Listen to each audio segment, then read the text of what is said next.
stops, no one knows. We're going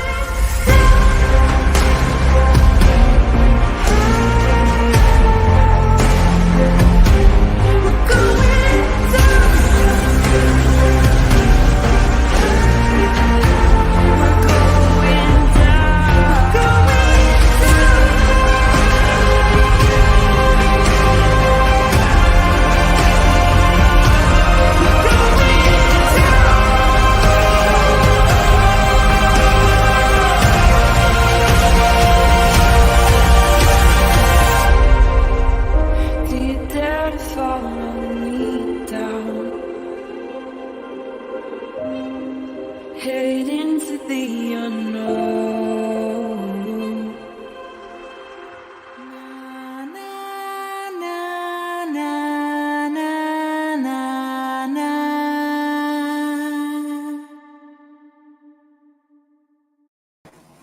Hey, what's up? Pink! I saw her. What do you guys think? What do you think of the new intro? I love it. You're not biased at all. Nah. Pretty badass, huh? Pink Dahlia! Oh my gosh, it's been like Pink. a zillion years. Yeah, it's for real been forever. Hey, Pink, how are you? Hi, Tara. PR, Search and Rescue. Hi, Mrs. Troy. Mrs. Troy. Maria. Hi, Dave. PR, everyone. Amelia, hi. Amelia. Allie. Hi, Muppy. Hi, Brandy. Yeah, catching me live. Cool gamer. Hi, Jane Doe. Princess Megan Elsa. I feel like I should be like royally announcing her entrance. Mm-hmm. I just like saying her name. Princess Megan Elsa has arrived. Hi, Jack Gammon. Northern Light. Hi, Jax. Salty Sea. Northern Light. Just one individual. One individual Northern Light. Teresa, did you see that I put what's up? Lexi, that was the first thing Lexi said. Why does it say what's up? I did see it. She didn't like it? No, I just had to explain. That's what Teresa always says. This got cloudy. Ooh. This got cloudy. So, hi, Christy. Hey. Dandelion. My friends. The Salty Sea is going to be here for a hot minute. All of a sudden, you're just going to see, and then she's going to be gone. If I ever change my name, I would want it to be Salty Sea. So I won't because we have Salty Sea, but that's the perfect name for me. Salty Sea. It should be Salty Sea the second. Salty Sea too. Yep, Northern Light, the one and only. Hi, Anna. Na. Hi, Cindy. Oh my goodness. So it's been a long week. How is everybody? Oh my gosh, it's been a long life. It's a long life. I definitely am feeling old this week. I haven't been here for like ever, but I had so much going on. She's back. We haven't been here forever. With the new intro. No, the three of us together. We haven't. Yeah. Do you know, I was compelled to make that intro like the night before yesterday. Like literally I did that overnight. And I just didn't really know why, except that I felt like sometimes I feel like the trend of YouTube will start kind of going along with the same-ish stuff, which is not a bad thing. But I've just seen like other like similar-ish slideshows and stuff. So I was like, man, I think it's time for a change. And then the next day, after I finished it and sent it, I found out that it was the first birthday of the official this official channel was yesterday, right?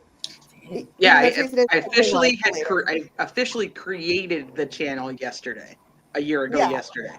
Yeah, so but we didn't do anything with it. We didn't do anything with it yet. It was physically created. So that matters. Yeah. It's still the channel's birthday. So then it made sense the next day when I found out that it was the birthday. I was like, well, that's why I must have felt that I needed to do something different. So here we are. I like it though. I like this song, "The Rabbit Hole." I like that song. Me too. The song gets you. like how fitting it is for. It really is. I have a hard problem with music, especially with ones with vocals, because first of all, there's not tons to choose from, but then, you have a lot of independent or like first, like starting out artists that like have and it's like, you just got to filter through a lot. But when I heard that, I was like, that's it. And then I heard the na na na na na na part, and I was like, yep, that's perfectly that is perfectly anti-aggressive enough for me. Passive aggressive. It's coming twice, starting and ending with na na na na na na. Bingo.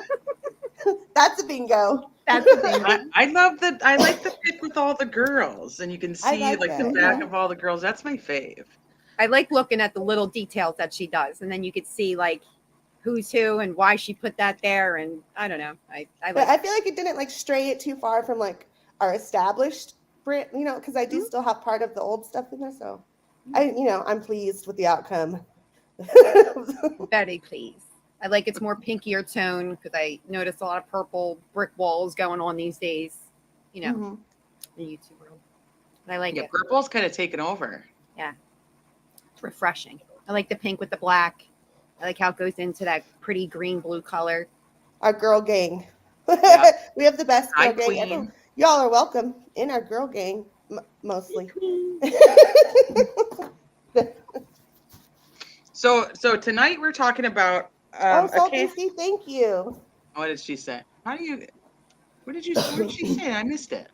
She gifted 20 Criminality memberships. No, she did not. Appreciate that. She did. We appreciate you, Salty. Oh, Salty, thank you Salty, so much. That's so nice. Look at all these people now. That's so nice. We don't see. I didn't Thank see. you. Very heartwarming. Thank you. Happy birthday to Oh, us. thank you, Salty. You're the best. Thanks. Everybody now in here. That was so nice of her. We appreciate. Thanks, Oprah. Yes. Oh, Brandy, Christine's from California too, and I'm from Philadelphia.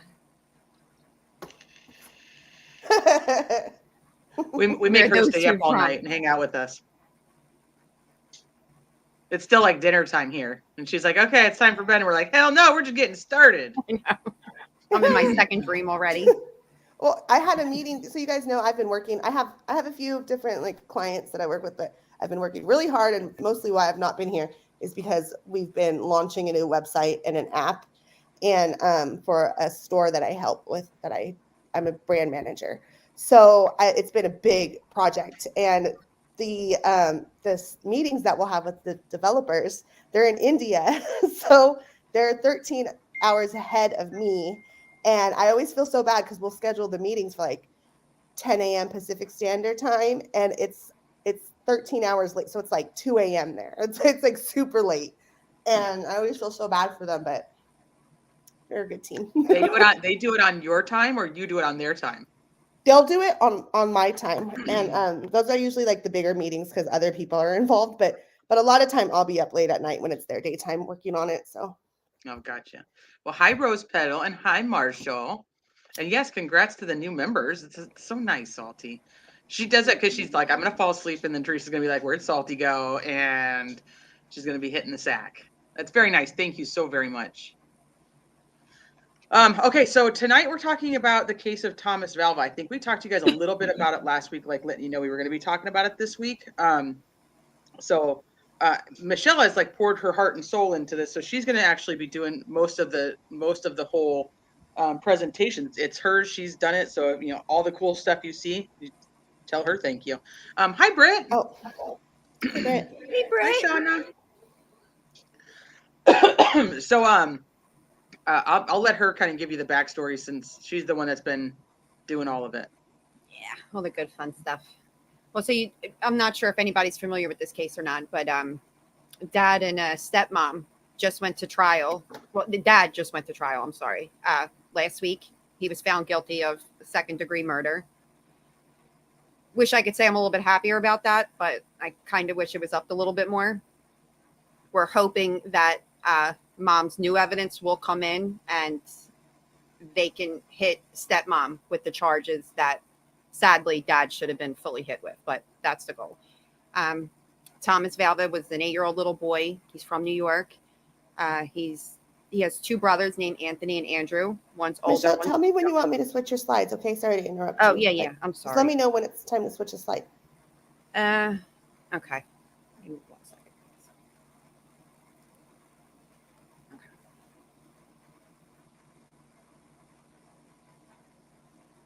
Punksy. Hi, guys. Give me 1 second. Hi, Susan. Yeah, this case is so sad. Hi, Tyler. Hi, Lori. Lori got the gifted membership. That's so nice. I know. I saw so many in there. I'm like, that's so sweet. She's like, I really wish you guys. We can't see it on StreamYard. It's the weirdest thing. I don't know. We don't even get like a notification or anything. We don't like it. Doesn't pop up. If I didn't hear Christine say that, I wouldn't have known. Right. Anna says she's very familiar with this case. A couple people said they they have not heard of the case. So there's some that's a little bit mixed. So you've got a little bit that know, some that have heard of it, and some that don't know anything. So. Yeah. We're going to break it down for you, or I should say Michelle's going to break it down for you. Hi, Allie. It's Allie. How are you? I love my Charlie Faith. Amelia, let me know if you guys can hear me, okay? I know you said it earlier. Just want to make sure. Okay, so Thomas was an 8-year-old little boy. He is the son of Justina Zupko and Michael Valva. Those two, Christine, if you can jump to the slide where it says where Thomas was born and they were married. I don't know if you'll be able to see that one. Oh, you know what? Actually, can you play that?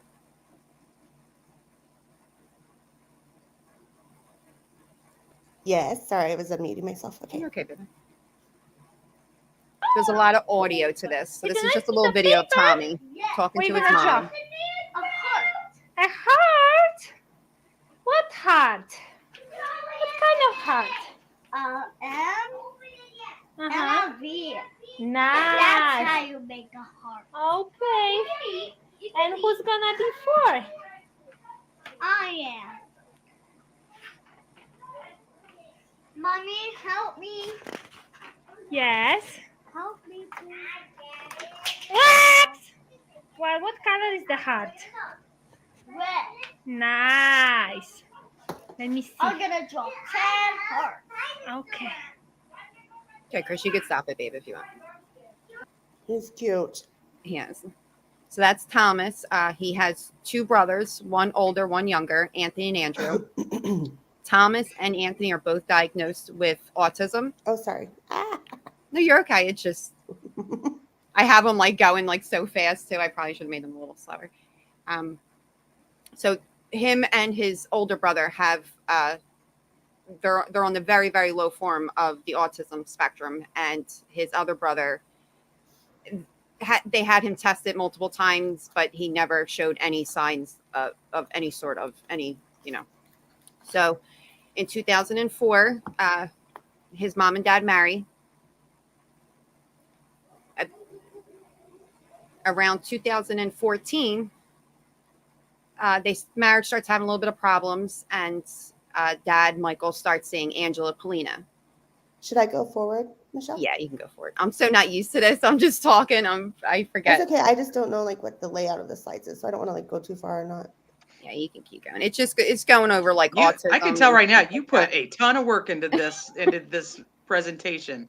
This is all Michelle. Michelle did all this. We could put I the wish I link, had my right, computer. Michelle? Like so people can go through this themselves later on the community tab? Of course, Okay. of course. We'll put it up. I can post it. I could post the link on the description too. Duty Ron does cover this case a lot. He's actually one of the only channels I ever have watched. And I've even heard cover the case, which is astonishing to me because it's such a sad case. And here we go, Chris. And I know she's gonna go through all of it. So I'm just gonna throw my 2 cents in right now. Justina was trying for a very long time to get custody of her kids back, and this guy over here, the dad, was a police officer. He was an NYPD officer.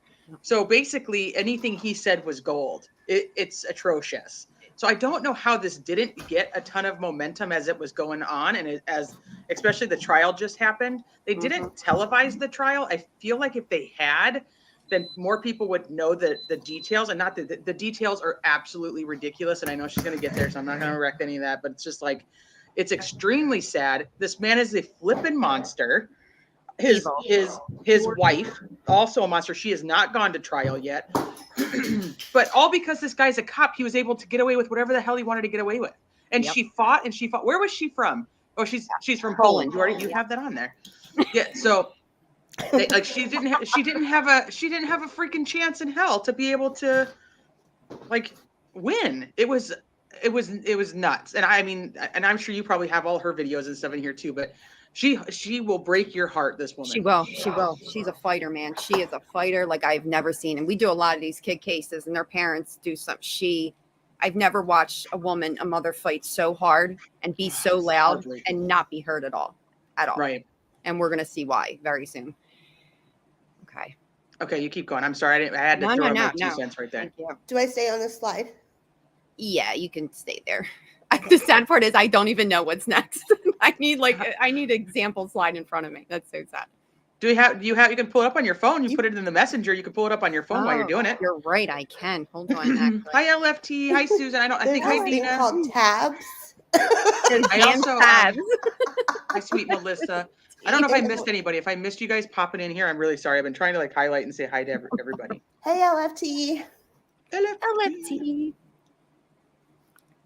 Yeah, the mom calls everybody out. She's just like, screw you. She's amazing. You guys are all the reason my son is not here anymore.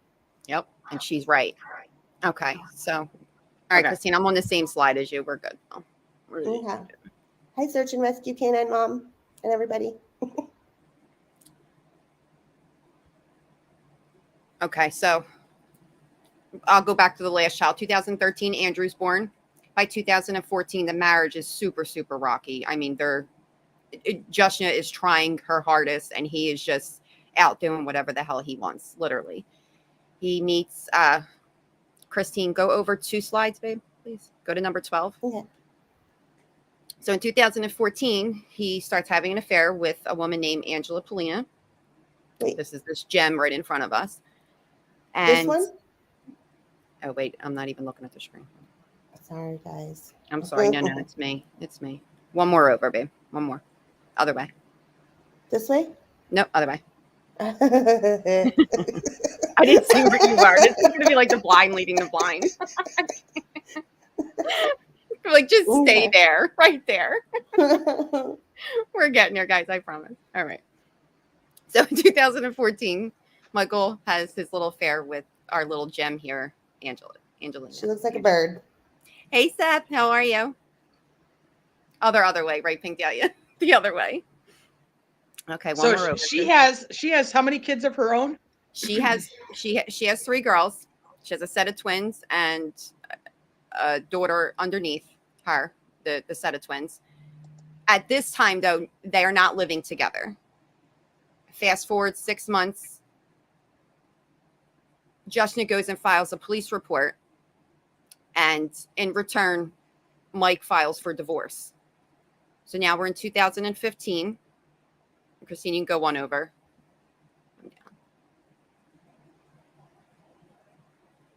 Okay.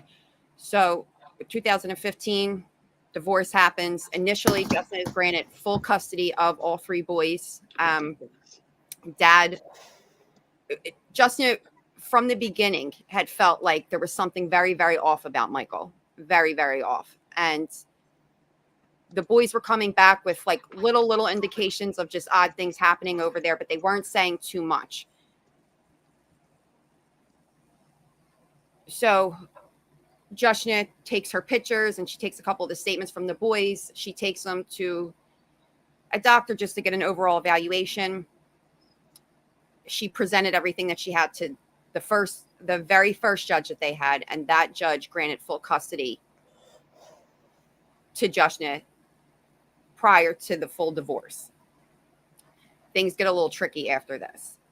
You want to play that clip, Christine? Please? So is her name, I think it's just Justina, no? Or is it different because she's from Poland? Because I've always called her Justina, so I want to make sure I'm saying it right. Her family calls her Justna. Oh, really? Yeah, like just YNA, Justna. Okay. I called her that the first week I did this, and then I went over to where her and her family basically have a group page, so to speak, where they keep up with all their family stuff, and that's exactly how they pronounce it, and that's how she pronounces it when she breaks it down. I'm hoping I'm saying it okay. Okay. Well, yeah, that's good for me because I didn't know. I've always called her Justina, so I feel that's why I was like, wait a minute, you're saying that for a reason. So now this is just kind of what they're experiencing during drop off and pick up and things like that. Go, baby. Hi, buddy. They have Hi, to stay away from Andrew. each other? Let him go. Hi, He was given Andrew. visitation. Oh my Let God. them go. They can come to me. Let him go. Let him go. He wants to come here, Andrew. Let him go. What are you doing to them? Every single come here, baby. I got you. Oh my I got God. you. I got you. No, he's not crying that he's gonna be back. He's crying that you're shooting them. Fucking prick. Okay, I got you. Quickly, let's go. Let's go, Tommy. Let's go.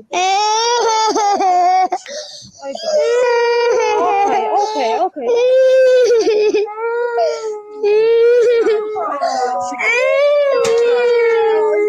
We're going to see just how loving Justin really is. Like, just the type of mom that she is as she navigates through all of this. Oh my God, this hurts my heart so bad. I know. Okay, I got you. Okay, I got you. Hey, I got you. I got you. I got you. I got you. I got you. I got you. Okay, hold on. Okay, what happened? What happened? What happened? Okay. What happened? Why you are you crying? Okay, mommy here. What happened, Andrew? It's okay. It's okay, baby. It's okay. Come here. Kisses and hugs. Okay. Are you better now? Are you better now? Oh boy. Okay. What happened? What happened? Sorry guys, I'm not Okay. putting that on there. It's just up there. Dude, that is. I'm sorry. I have to have a skip ahead answer. Are the other boys okay? Yes. Yeah. The two Oh of my the boys. God. Okay. They actually provided a lot to actually help with this case and give information that the judge and whatnot, evidence that Justin had that they didn't take in. So Oh my God. I Yeah. cannot. Like, that is just too like close because I have to say, of all the My kid son. cases I've ever looked into, researched, whatnot, this one literally kicked the shit out of me. A, because of all the evidence that she has. B, the fight. And then C, just to know the outcome in the end. I know But- that bothered T as much as it bothered me. Like, I I'm having a cannot hard time right imagine. now. I cannot imagine my son. Like, I cannot. That was totally hurt my heart, you guys. I'm sorry. It's okay. It's okay. I'll tell you right now, Michelle's messaged me about like when we were talking about covering the case, and then as she was like uncovering stuff and putting this together, she's like, okay, so now I just spent the whole day crying again. And then the next day she'd be like, okay, I'm gonna take a break today because tomorrow I'm gonna spend the whole day crying again. It's horrendous. This guy is a piece of I just can't even express to you how much I dislike this man. And I'm going to tell you why this case is so important, because This is even the worst unfortunately part. Thomas went through what he went through. But as of today, the ring of people that were involved in this, that the law just will not take into consideration, that there is a huge possibility that there is another set of kids out there that are being done just like Thomas. And if we don't keep this case where it needs to be, those kids will get lost just like Thomas did, and God forbid end up just like Thomas. Yep. I wanted to stop midway through this, and I'm going to be perfectly honest. 2 weeks ago, I shut all the way down because this is probably the lightest part of it. I'm actually that's what I'm saying is like people are struggling right now, and I'm telling you, Yeah. it actually gets worse. It gets worse. The emotional, the physical, the reports, it does just get worse. The only light at the end of this for anything is we are praying to God, and Justin is fighting every day along with a ton of lawyers that are backing her now to hopefully get the spotlight on a group of kids that might be in the same situation that Thomas and his brothers were in by the same ring of people, just minus out Michael and his fiance. Because you got to remember, a lot of these people involved in this case are very, very higher ups, very. Mm-hmm. There's a lot going on behind the scenes of this. So here's the deal. There's a lot more audio. There's even more video. Yeah, I want to go through it. Let's go through Are it. you sure? Okay. Yeah, Right. no, I'm positive because I Okay, think all right. I think it needs to be out there. I do think it too. needs to be out there because I think people need to understand what we're dealing with. And this is, and I'm not to come back on to the whole Quentin thing, but I think people need to understand that this is why people need, if I could, I would. We have to be able to do something beforehand. We have to prevent this kind of stuff from happening. We're out there, we're yelling, after it's done instead of trying to make changes. And this is important because we have to make changes before these things happen. Otherwise, I can't tell you how many times we're going to sit here and cover a case like this. Yep. And I think if you feel it, then it's not just something that's written on a piece of paper. It's not just an article you read. If you feel it, then that's when people want to make changes and they want to try to do something different. You know what I mean? Yep. Because this is something that should not have happened. This covers every angle of this baby. This should not have happened. There was too many key points of people that should have had their eyes on the situation, but instead their eyes were very much on the situation. They turned their blind eye. They were part of it, if anything, and that's the other problem. And that's the main reason why this case should have been front and center. I think I know why it's getting lost to the wayside, but well, of course, but that's why I'm saying right now, like, I don't want it to be. Yep. So Angela still has trial. So and I know there's a few creators in here, and you guys know how I feel. Like, there's no like, oh, that's my case kind of thing. Like, go out there, cover it, get all the details that you can, share it to everybody that you can. She still has a trial coming up. Yep. And it's still something that can be covered. It's not like quote unquote old or cold. Exactly. It's happening right now still. So he just got found guilty last week. Her trial's still coming up. Yep. She'll be in court November 22nd for something, and then they'll go from there. Do you know what I want to say about the comment on the screen right now? Search and rescue canine moms. Thank you for being a foster mom. Mm-hmm. And I think that is like a huge job. And I think I may have said on this channel before, but like I've always had an interest in becoming a foster parent myself because my dad used to be in foster homes, and I grew up hearing about it. And I think that I am like just like the exactly right kind of person to do it. I don't have a lot of other things. I work from home, and I do have my own kids, but one of them's growing up. She's going to be out of the house soon. So like I do think about like that down the road, like just like within a few years, like it would be something that I'd be interested in doing. But this kind of thing scares me so much because like what if a child, like what if you were one of the foster moms that the kids went back home and then something happened, and then like that heartbreak, I imagine, would be the same as losing one of your own kids. Like it's a scary thing to even like think to be a foster mom or a foster parent. So yeah. Okay, so just fair warning, there details that do come up they get pretty bad. So I just want to make sure you guys are aware of that. It's very emotional. Okay. Keep going. So, all right. December 30th, 2015. Stay right there, Chris. Okay. 2015, Michael files for divorce. And then that's when this whole nightmare of a real custody battle begins. So, hold on, give me 1 second. 2016, attorney Donna McCabe, she's assigned as the AFC to the boys' case. I'm not sure if anybody's aware of what an AFC does and what their responsibilities are. Chris, can you go to the next slide, please? Yes. Is it similar to like a guardian ad litem or no? It somewhat, but it's slightly different in the state of New York. Okay. Am I playing this one now? Yeah, you can play that. Do you want to listen to a song? Yes. What is it about? It's about. I forgot to do the mic volume, echo. Oh, not do the echo. and the echo. Okay. I'll do the volume. Okay. Loud. Nice. What is your song about? It's a song about One Direction. Okay. What is it about? it's about that you dance about the One Direction, and Uh-huh. you need to play rock guitar. Okay. Okay, so for now it's a flower guitar. Okay. I need to change it into flowers into hot flowers. Okay, so let me hear it.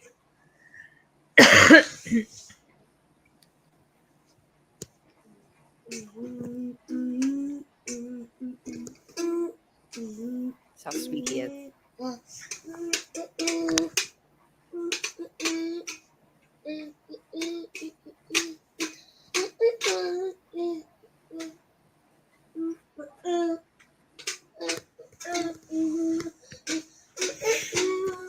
Nice.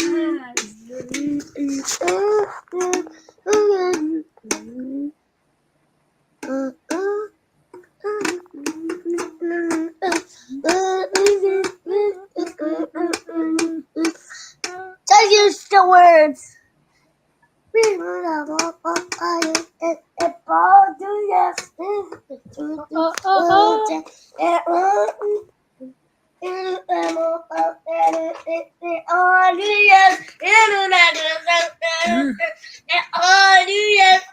You get so into it.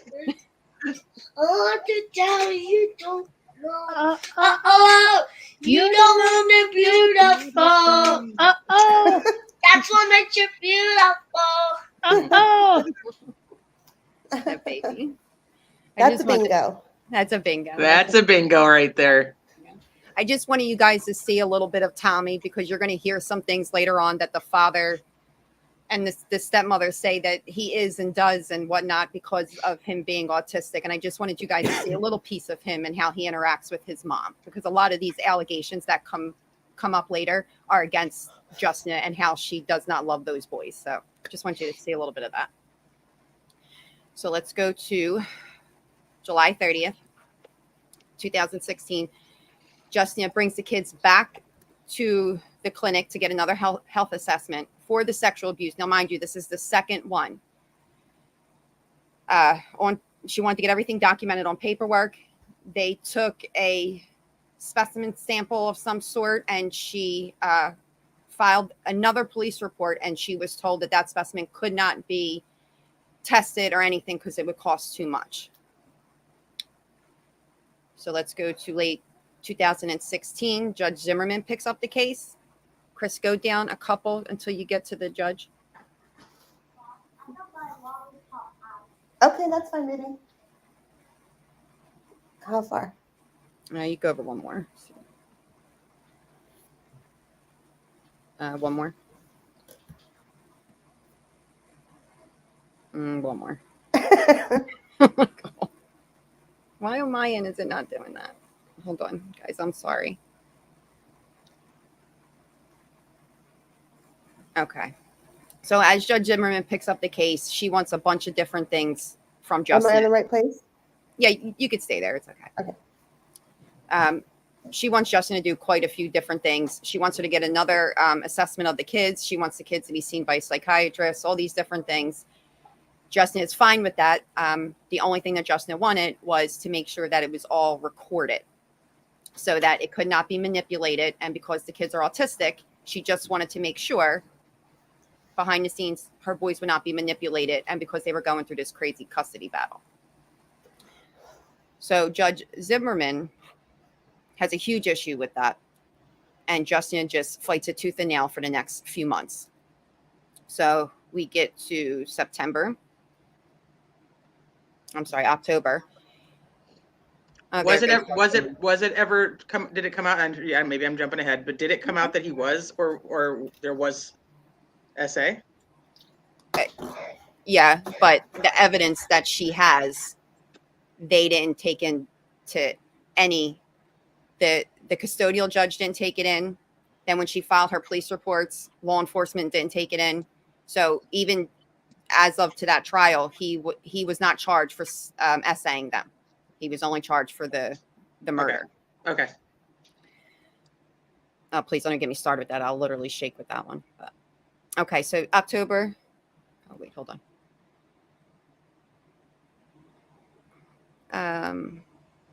Where are you at, Christine? I don't know. I just kept going. All right, stay right there. You can stay there. Okay.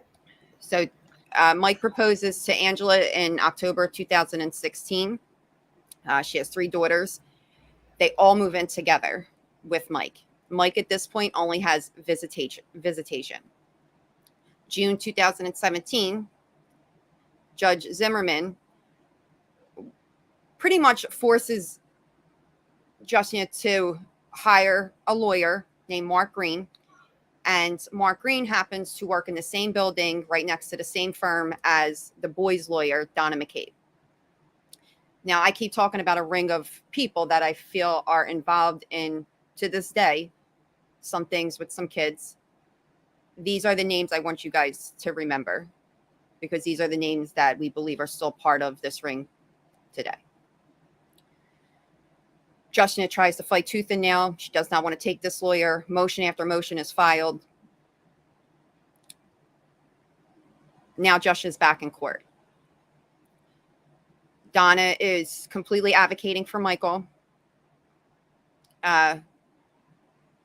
Justina finally got the consent form signed. The only thing that she did not follow up on herself was getting the mental evaluation herself. She did have one done through her work. She's a New York City corrections officer. I'm sorry. She had it done by the psychiatrist that works there with her. That was not good enough for Judge Zimmerman, so they held her in some type of contempt. Give me 1 second so I can get to the slide, and I'm going to show you some paperwork. Okay, and so was she forced to hire a specific attorney? Yep. Okay. That's Mark Green. And how long before he passed away was CPS actually involved? What does it say? How long beforehand was CPS or DCFS or whatever they have there? How long before he passed away was CPS involved? Was it straight from right here, from like when they filed for divorce and they were going through custody? Was CPS involved yet? Right. CPS comes up in about 2017. Okay. So if you want to can you put up slide 27, Chris? We could see more. I don't have a number on them. I can't see a number. All right. Why don't you just like read the slides out? Like go from the slide. Like, what is this on this September form? I feel like we're skipping everything. We are. You're skipping it. Go back. Go back. All right, you're good. You're good. Go to Judge Zimmerman. The next one over. There you go. Go again? No, you're good. Stay right there. Stay right there.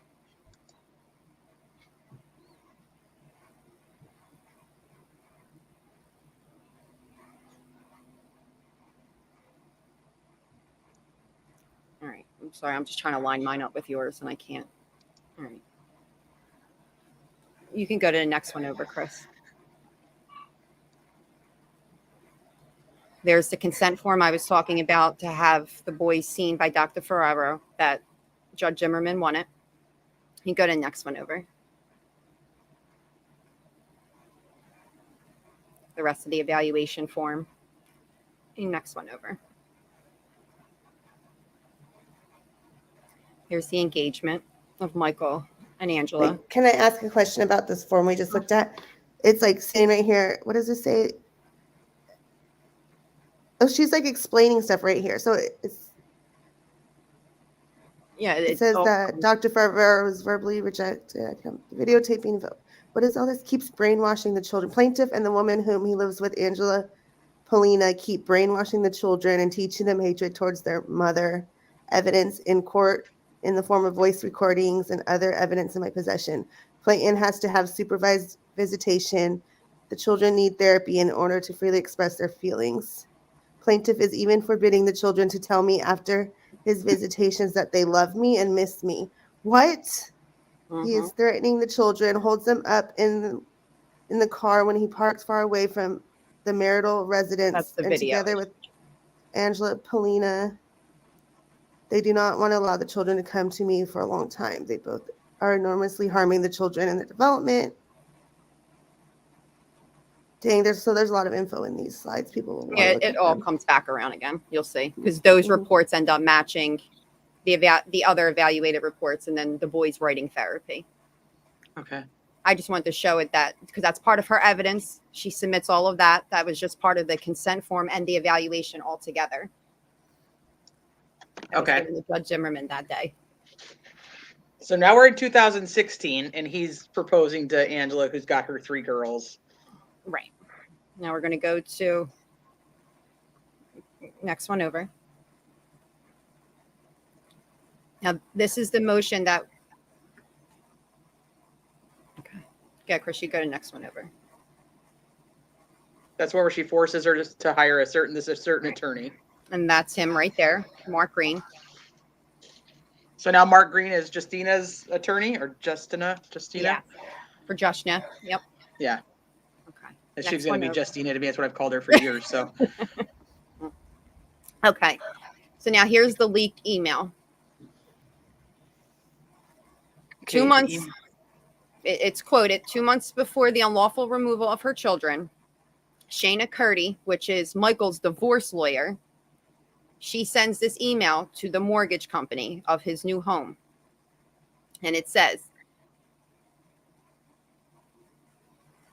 based off of the current situation, Mr. Valva will be receiving close to 100% custody of his 3 children. This is 2 months prior to a court date that I'm about to get to. Okay. So keep that email in mind. So go to July 7. There we go. Mike and Angela, they buy this brand new expensive home worth about $525,000 right there. They're not looking to leave. Angela has left her job. They had called her to come back for different types of work. She turned everything down. They had bought a brand new home and had zero desire to go back to work. So what was going to be their new means of income? He was still working, correct? Yeah. But if you look at his record from around that time, he called out more than he was actually working. He was using up his time left and right. He was not on good standing at his job, should I say. Okay. So August 21st, 2017, Justin files a motion to the Nassau County Supreme Court to have Donna McKay taken off of the case. Donna just does nothing but advocate for Mike. Justin has nothing but tons of evidence that he's abusing the boys. She knows they're both being abused, both physically and sexually. She has everything now on to a flash drive that she has now handed over to Donna McCabe, and still nothing was done. And there was over 300 to 400 files of different CP situations, I guess we're going to say, because there were so many different ones. But for example,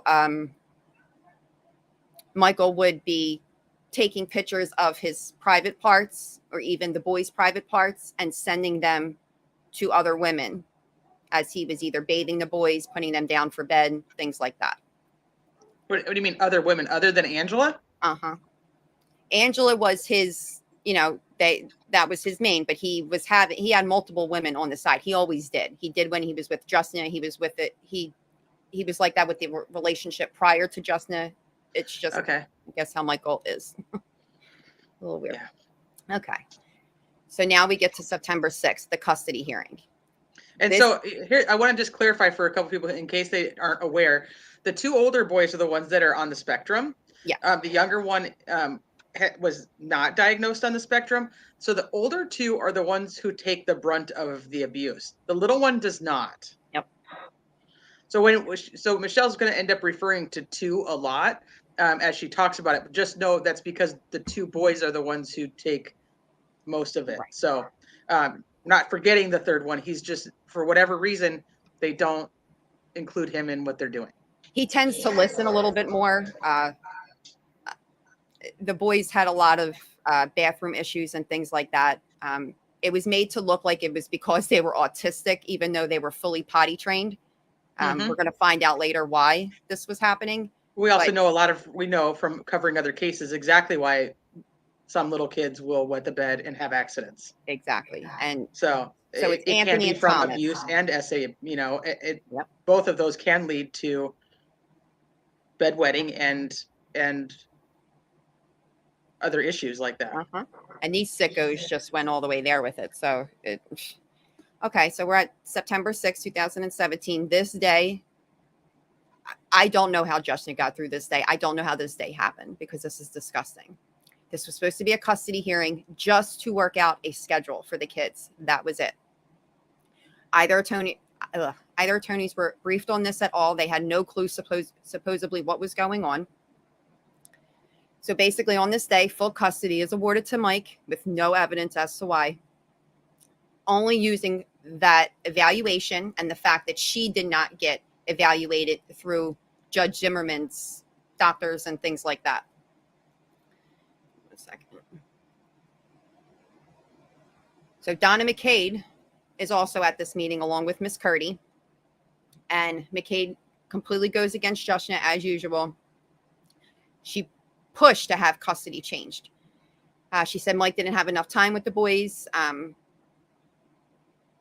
They weren't having holidays and things like that together, when all in all, he literally forgot to pick up his kids over 29 different times, whether it was through visitation, through school pickup, you name it. So they're complaining about time, but he's not picking up his children either way. McCade also based a huge portion of her argument on an ex parte interview with the boys that completely went against protocol.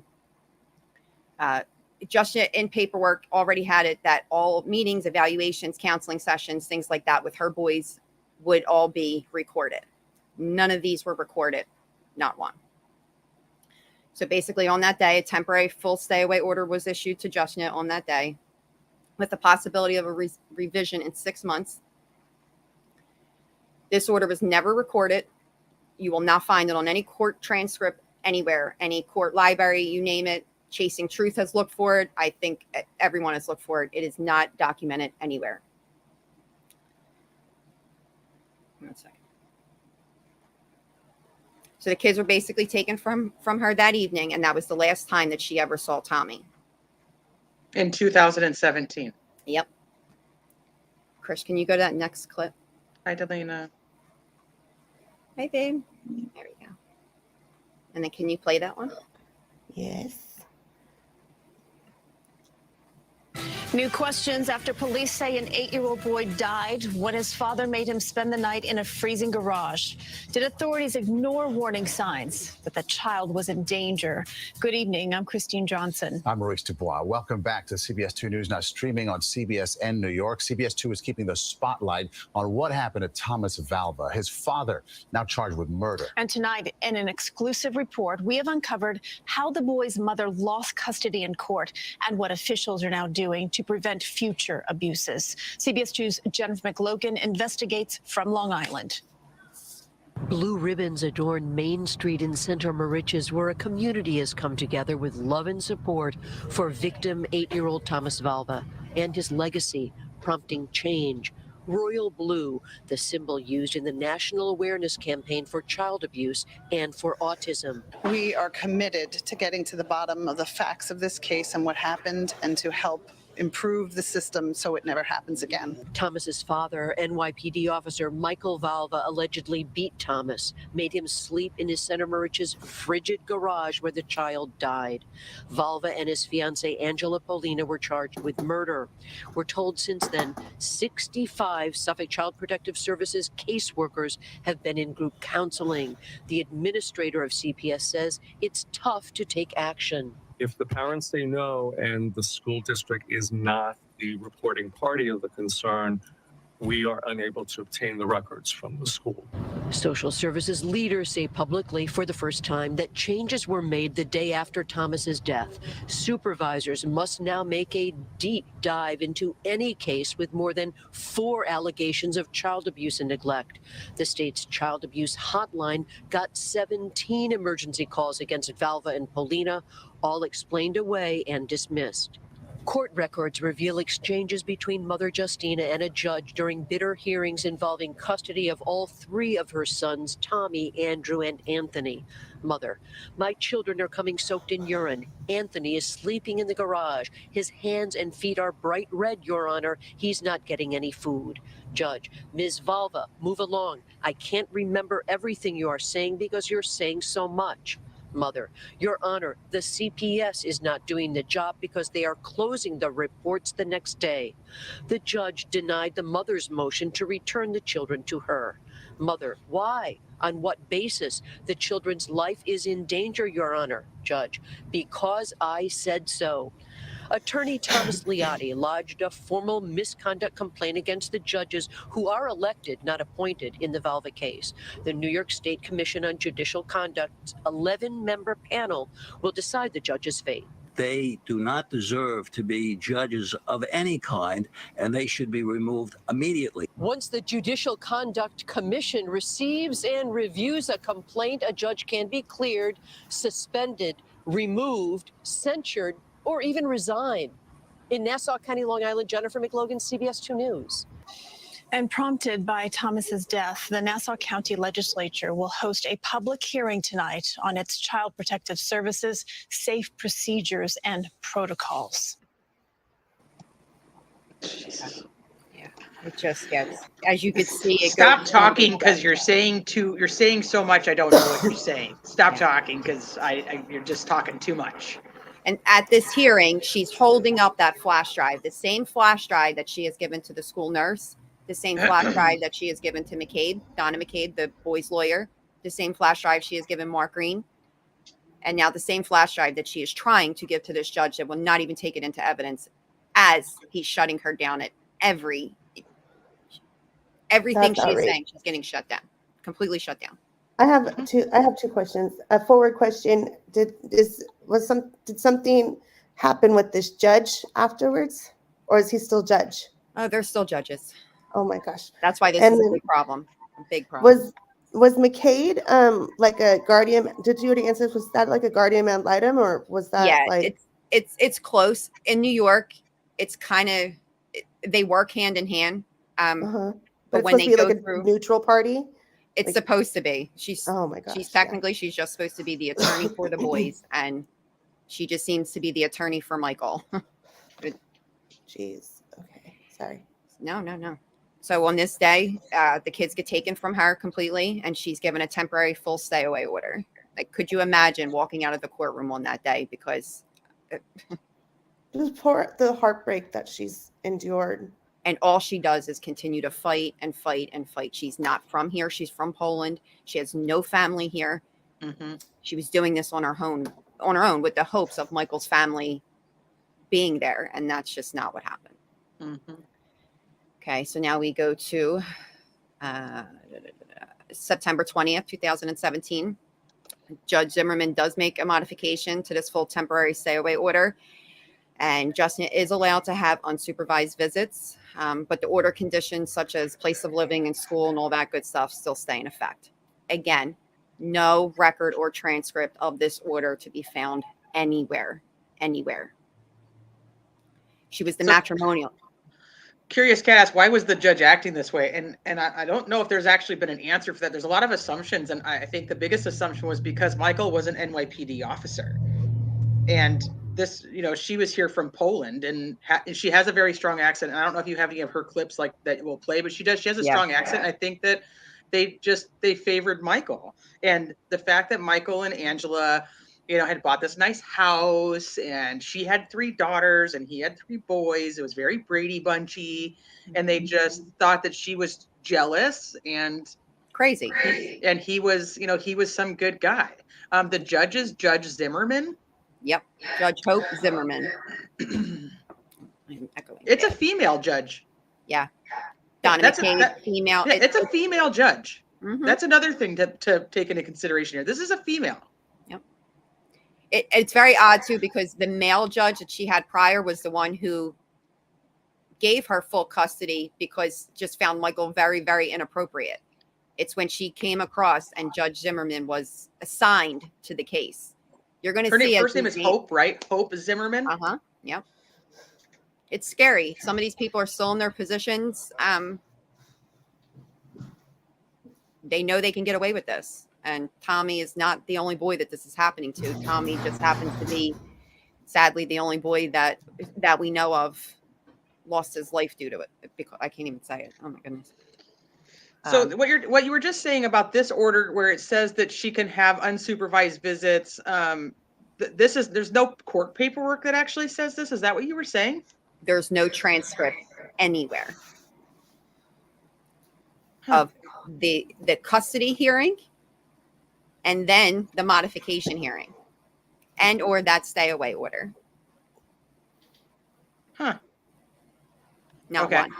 So she puts audio recorders inside the boys' backpacks. Right. Now, so that she can find out what's happening at the house when they go home. Yep.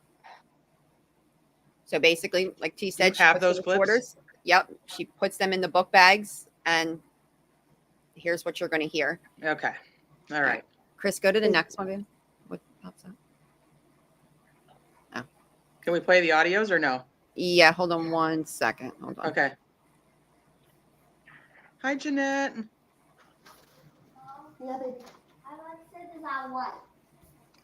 Yeah, she would have. Yeah, would she have believed her if she had a British accent or a high-priced attorney?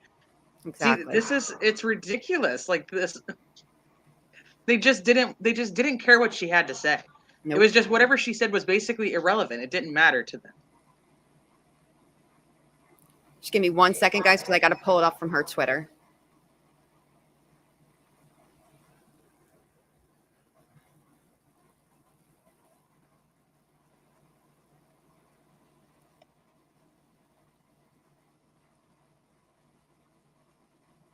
You doing okay over there, Christine? She probably went to go help Jack real fast. Mm-hmm.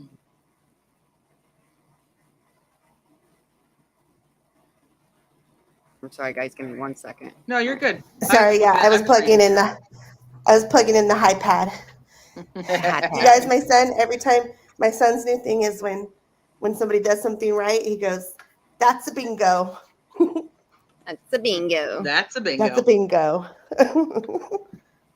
T, I sent it to our chat. Okay. You want me to play from here, or can you play from there? Let me see.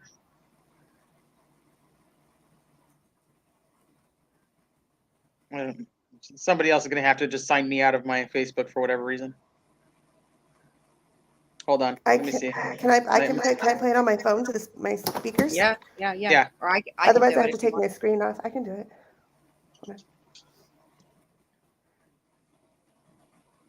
I'm going to grab a drink real quick. It's from Twitter? Yeah, I sent it to the chat. I linked it. Okay, so we could try this. I'm just going to hold my phone by my speakers. Do it the easy way. 1 sec.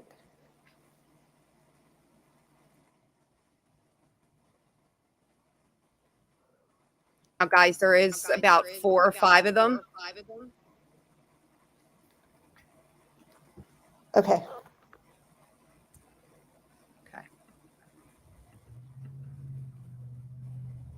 Michelle. I'm right here. Okay. You have it? Just making sure. Yeah, I do. Who do you love? Who do you want? What does that sound like? Can you hear it okay or no? That's perfect. Yep. Nope, that's perfect. Okay. Stay with. Who do you miss? Who do you want to live with? Mommy is mean. Mommy hits me. Mommy don't touch me. I love Angela. I love Daddy. What do you say, Anthony? I love Angela. I can't hear you. I love Angela. Louder, Anthony. Anthony, I love Angela. I love Daddy. I love you, Anthony. I love you. Can I have some more water? I'm thirsty. I'll get you some more water. Anthony, do you love me? Where? Do you love me? Louder. Say, I love you. Oh, thank you. I love you, Andrew. So much. No. When somebody says they love I love you. you. That's right. Tommy's got it. Andrew, try again. I love you, Andrew. Say, I love you, Daddy. I love you, Daddy. There you go. Tommy, I love you. I love you. Thank you. I want some more water. I wish some more.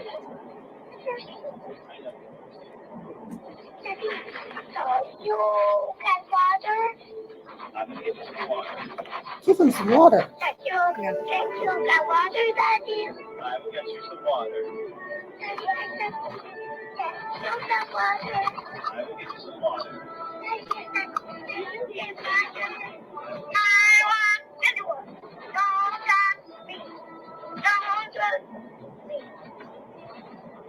I want.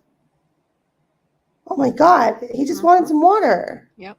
And that's what they would do. That was like their form of abuse in a sense. You know, they weren't allowed to eat. And if they were, it was only allowed to be once a day and things like that. Completely manipulated. And autistic children, when you repeat things to them, when it's repeated enough to them, they will repeat it back. And that's his, you know, it's his form of brainwashing in a sense. Okay. Chris, was that the last one, babe? Or Sorry, it's only how many?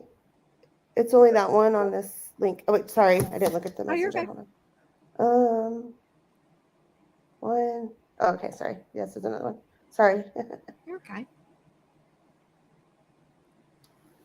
Can you guys? Are you hearing it? Okay. Mm-hmm. No, that sounds Okay. perfect, actually. All right. I want to live with Daddy. I want to see Daddy. I want to see Daddy. I want to see Daddy. Mommy, you're not nice. Mommy, you're not nice. Mommy, you're not nice. You're not nice. I'm not proud of you, Mommy. I'm not proud of you, Mommy. I have fun with Daddy and Andrew. I will fun with Daddy and Andrew. Oh, we're fun.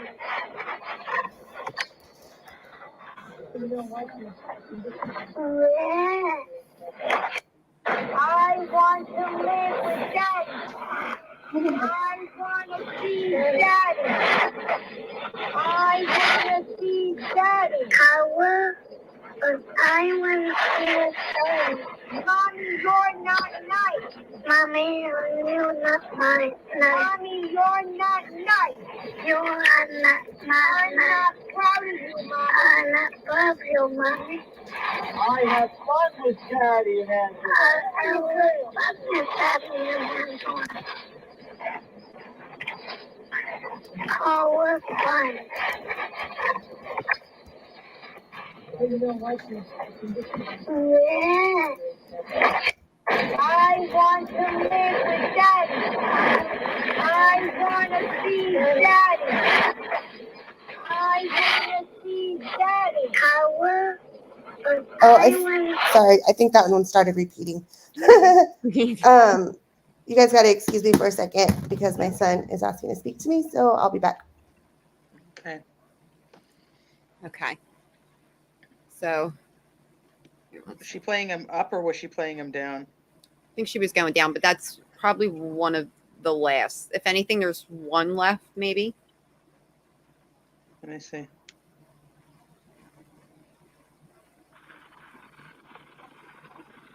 Oh, Jeanette, it's the dad. The dad's recording his voice. Oh, I thought this is the thing she put in their bags, I thought. Yeah. Can you guys hear this one or no? Mm-hmm. Mommy, put him out.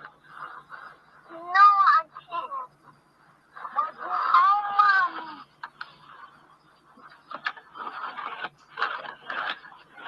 Tommy, what do you love?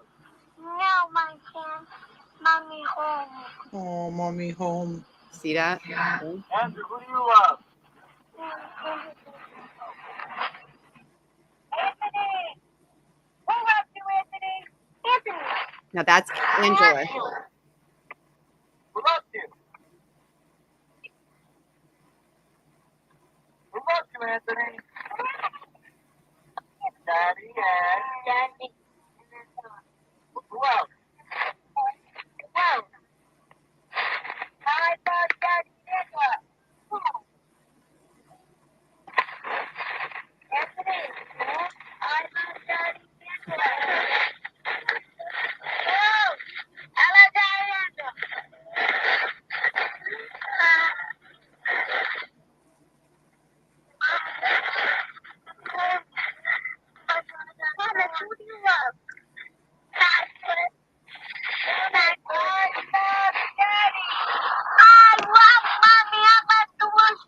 Oh, I love mommy.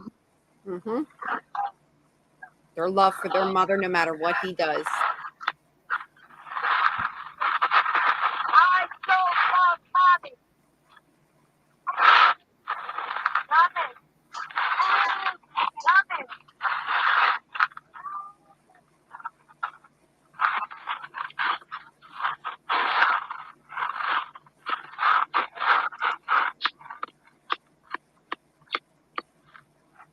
Love it.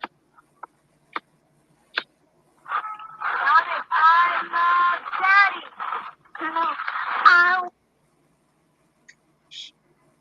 All right, hold on. There was a few of them in here. I want to make sure we heard them all.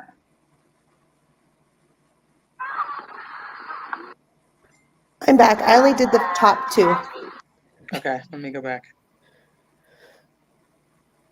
Y'all, I'm not ignoring my son when he says something to me now. No, I was I'm just good. in there checking on his Roblox. He's doing great. That's a bingo. That's a bingo.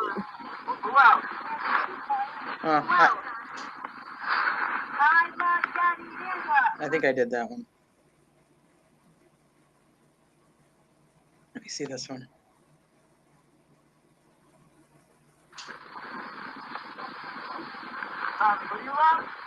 No.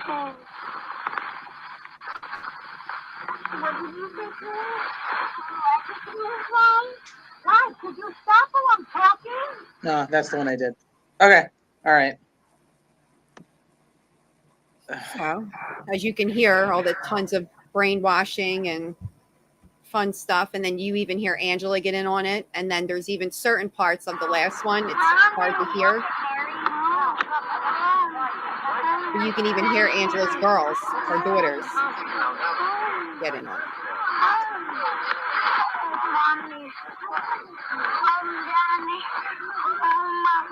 I want mommy. Mm-hmm. He wants to go home. He wants to go with mommy. So 2 things. Home, mommy. Home, mommy.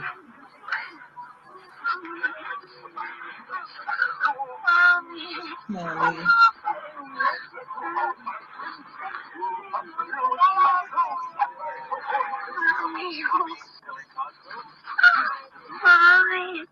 Oh my God.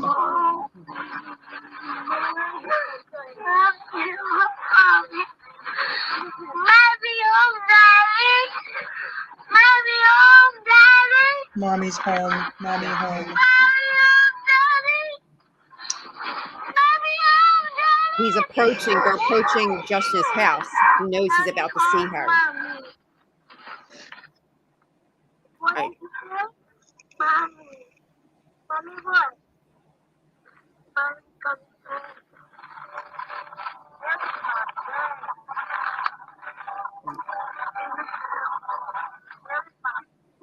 The saddest part is Tommy's the one he couldn't break. Tommy would never be the one to say he didn't love his mom, and Tommy No, was the one. he's the one who keeps saying mommy home. Yep. Mommy.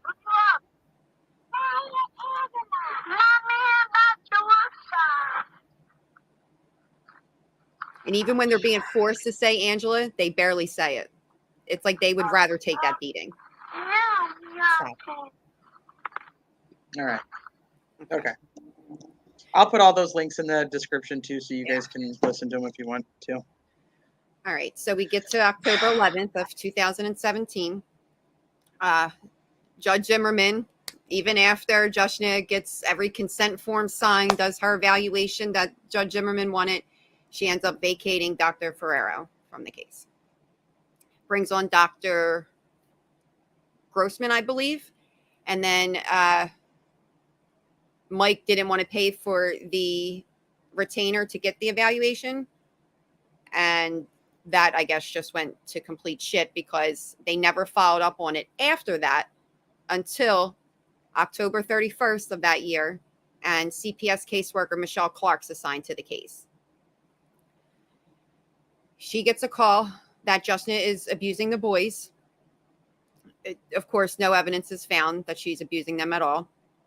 If Miss Clark would have bothered to do a full-on investigation, she would have known that Michael was the problem here. So basically, This is Joshna's attempt of emailing this caseworker over and over and over with all of her concerns. The concerns stay the same. They just mount up. It's starving of her boys. Her boys are losing weight. All the teachers, and I'll get to that, they're documenting this. The boys are losing weight as the months are going on and on and on. Every time there's a little break from school and they are home for more than 2 to 3 days, they go back to school and they come back not good. They come back beaten. They come back extremely hungry. They don't come back okay. Okay. So November 1st, 2017, Miss Clark actually goes to the school. Tommy is 6 years old at the time, and he is specifically interviewed along with Anthony, and both of them say how much they love their mom. There's no concerns at home with mom when they are with mom, and that they just love their mom, and that's it. Chris, can you go to the next video? I believe it is. It should be after the CP, the November 1st and the November 13th report. This one? This is, yeah, we're past November now. We're in December. It's okay. That's the next one we were going to. You're okay. Oh, okay. Wait, this video? Or no? You're okay. Hold on. Let me see if that's the one you're on. Yeah, go to December 19th. You're on the right one. Okay, play it. Yep. Daddy said to me that I can't listen to you and can't hug you. Wait, you can't hear that, can you? I love you, mommy, and miss you, mommy. Why? I don't know why. Are you guys hearing that or no? Yeah. Oh, okay. Okay, one sec.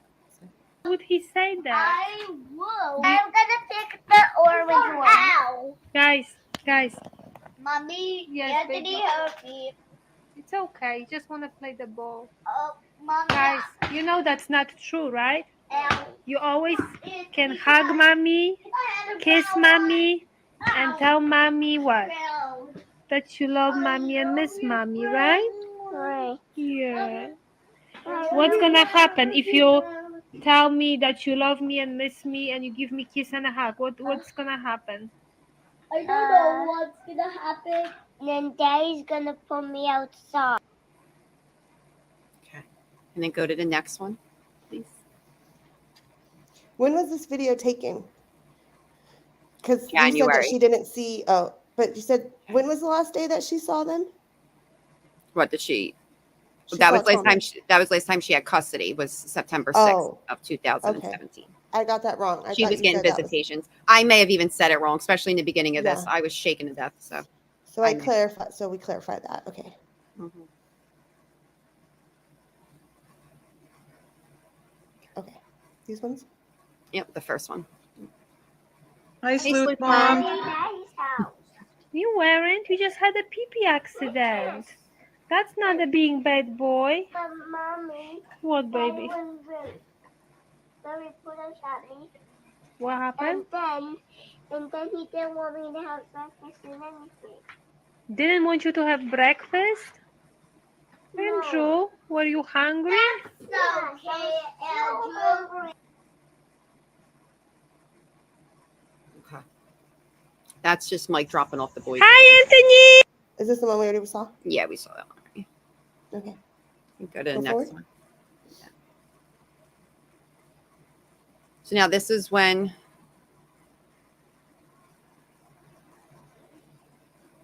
November 19th, CPS investigator Clark, she closes the child abuse complaint against Mr. Valva only 2 days after it was filed. November 13th, Joshua calls the CPS hotline. She files multiple reports within the next 2 months, basically begging, pleading. Her children are starving. She's getting calls from school, from the teachers. They're extremely concerned. Go to December 19th. Joshua meets with Mrs. Clark, 2 of her supervisors. These are also defendants in her upcoming case that I'll get to. And she wanted to have a meeting that their educational needs that were not being met. Their father, to let them know that their living situation at home was not good, that their father was leaving them outside in the cold with no shoes, no clothes as a form of punishment. She also, she gave, again, the flash drive over to now not just CPS Clark, she also gave it to her supervisors and the 2 supervised heads above them. So now 4 total people from CPS just within this year have this flash drive with over 400 files of supposed SA, CP, all that disgustingness. On the flash drive, there's also letters from the children's pediatrician, the neuropsychologist who specialized in treating the boys with the autism. They all claim that Justin is a loving parent.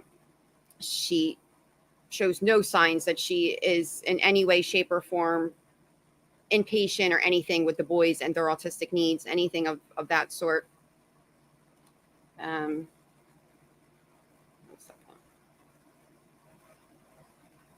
Also expressing her concerns of how Michael and Angela are brainwashing the boys and putting things into their head, and they're coming home telling their mother, or when they do come for visits, that they're not proud of her, they're not happy for her, they don't love her, things like that. So now Justice sets up her Twitter account. And this is where you see all this stuff that I've just been playing slowly along. That's where I got everything from. She has documented from that point on. And when I tell you she has went to every outlet to the point she tagged Donald Trump, she has went everywhere to get these boys some attention. And no one listened. No one. I'll put Justin's Twitter, Facebook, and all that in the description later. Okay. Yeah, just say it in the chat and I can add it all in there. You can go to the next one, Christine. Yeah. January of 2018.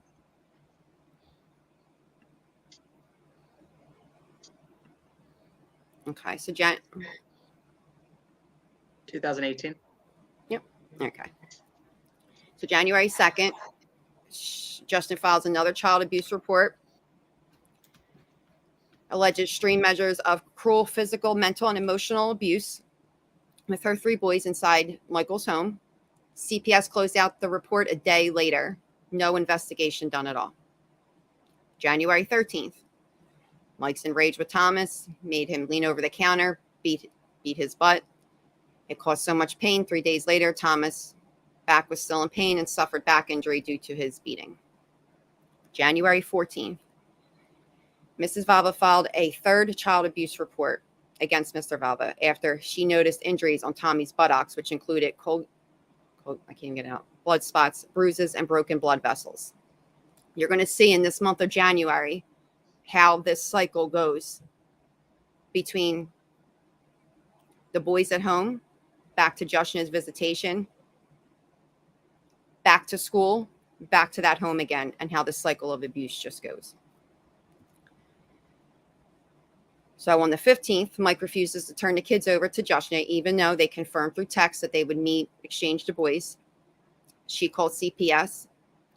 They arrive on scene. Mike still refuses to even answer the door. I guess the CPS person didn't want to get involved. They told Justin to call the police. She did that. They did nothing. No one came by. No one checked. No one cared. No one anything. Let's go to January 16th, the very next day. Justin threatens to file a complaint against the CPS caseworker, Michelle Clark, due to her lack of an investigation, should I say, being biased and unfair. She left her a voicemail basically telling her that the reason why Thomas was beat was her fault. The very next day, on January 17th, Ms. Clark files a neglect pre-petition against Justin.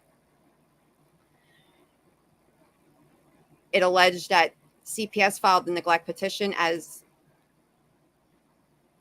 oh my God, my files are jumping all over. I'm sorry, guys. It went from one to the other. I'm sorry. It's okay. So on the 17th, that's when there's an emergency hearing. So on the 17th, Ms. Clark files the neglect pre-petition against Justna. Against her. Against her in the New York Family Court. Okay. CPS filed. Why it keeps bouncing around every time I do this? Why does this happen like this? Okay, It was just another fabrication and retaliation of Justna's voicemail, basically, because Justna threatened or just left the voicemail about Tommy's beating. But do you see how it goes? Mike, So they issue another full stay away order to Justina once again, and then she requests a hearing on the temporary order of protection. So now that goes back to being unsupervised visits. right. So on the 23rd, Ms. Clark issued a full. Go ahead. I was reading ahead. That's flipping ridiculous. So that she's inflicting corporal punishment and has erratic behavior. Mm-hmm. Okay, It'll make you literally. It's so infuriating that I stumble my words. It's like my tablet's jumping around because it doesn't even want me to read it. It's like, no, Michelle, no. Same, Allie, same. The CPS bullshit. It's time. It's okay, so keep going. All right, so on the 23rd, Ms. Clark issued a full formal neglect petition with zero evidence, accusing Justina of harsh corporal punishment and erratic behavior, nothing but false claims. Ms. Clark later admitted she had zero knowledge on the mental health to claim Justina's mental health was not okay to be around the boys.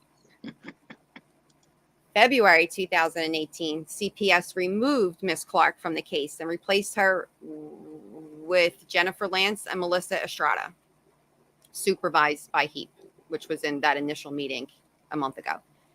They just took over from what Clark went along with. Nothing changed, nothing, went with Mike being a great father and the kids are safe and they're good with him.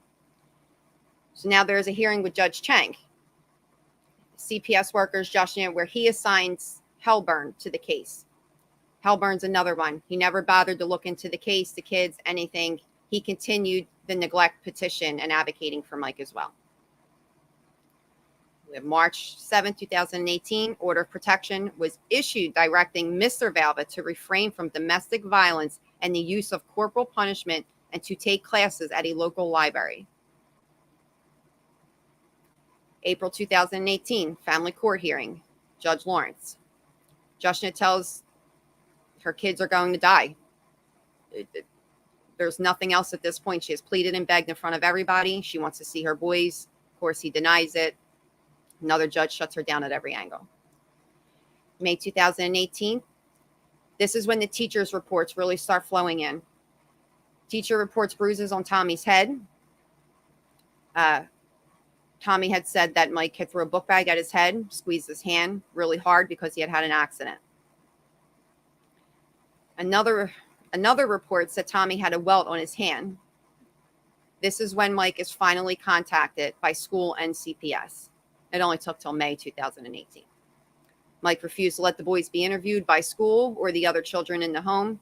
CPS did not obtain a warrant to interview children, as that procedure calls. August 2018, Donna McCabe continues to advocate that the boys' best interest is to be with Mike, that he has a healthy, happy home where they sit, eat dinner together, celebrate holidays, and it was a good fit. October 15th, 2018. Report contained the following troubling claims from the boys' teachers. I have a question.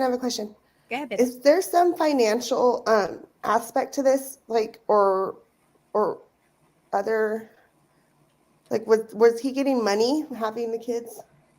Well, he was going to have to put out money because they were considered special needs. So if he didn't have the kids, he would have had to pay her. Mm-hmm. Yeah. Okay, I see. Okay. So October 15th, 2018. Report contained the following troubling claims from the boys' teachers. Miss Emmon, the school psychologist, reports that she and the teachers of Anthony and Tommy are all concerned as the children have lost a noticeable amount of weight and are both very thin and constantly asking for food. Jesus God. November 2018. The boys they're starving. I mean, They're starving. The teachers are intimidated of Mike, along with the principal. Basic questioning, he just refuses, shuts down, denies, and just says that the school's harassing him.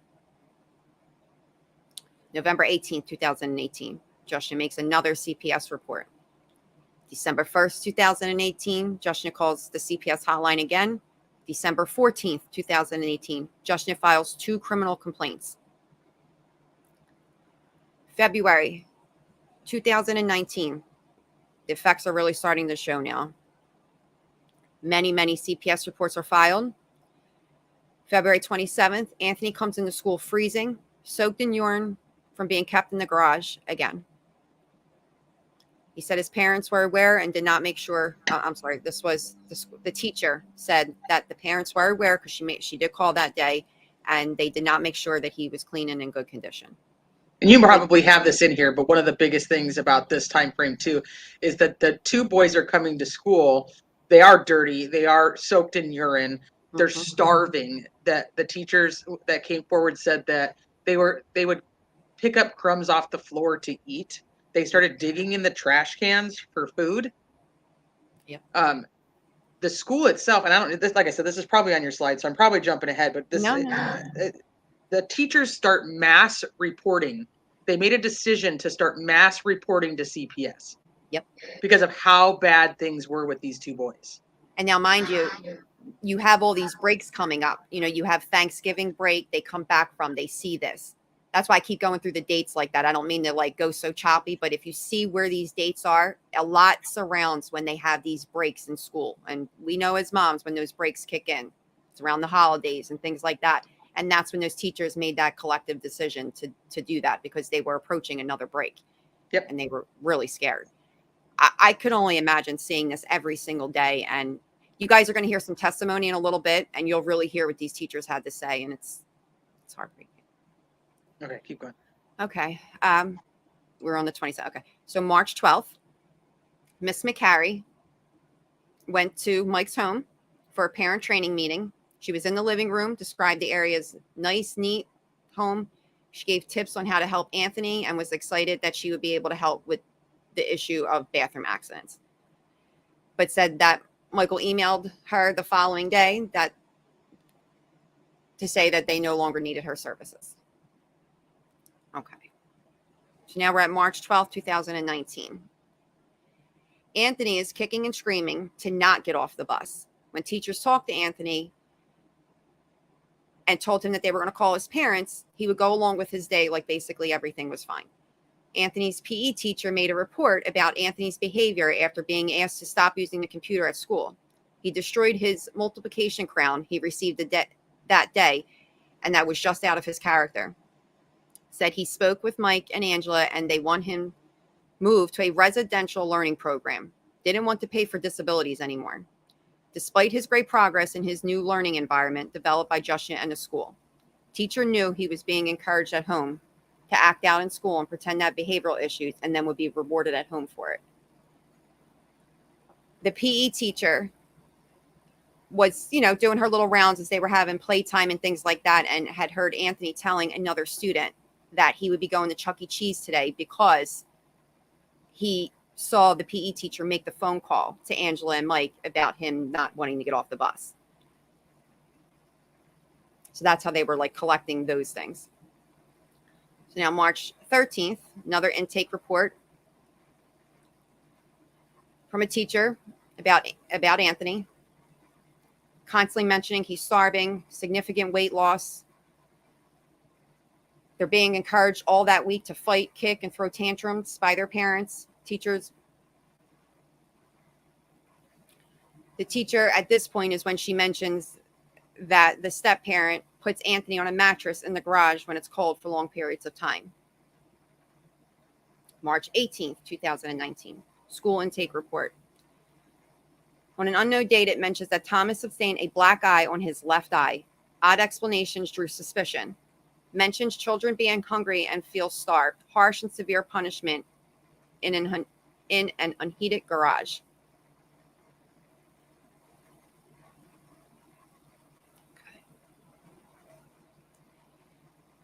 April 12th, 2019. Judge Chang concluded that the county had produced insufficient credible evidence to support a finding of child neglect against Mrs. Valva.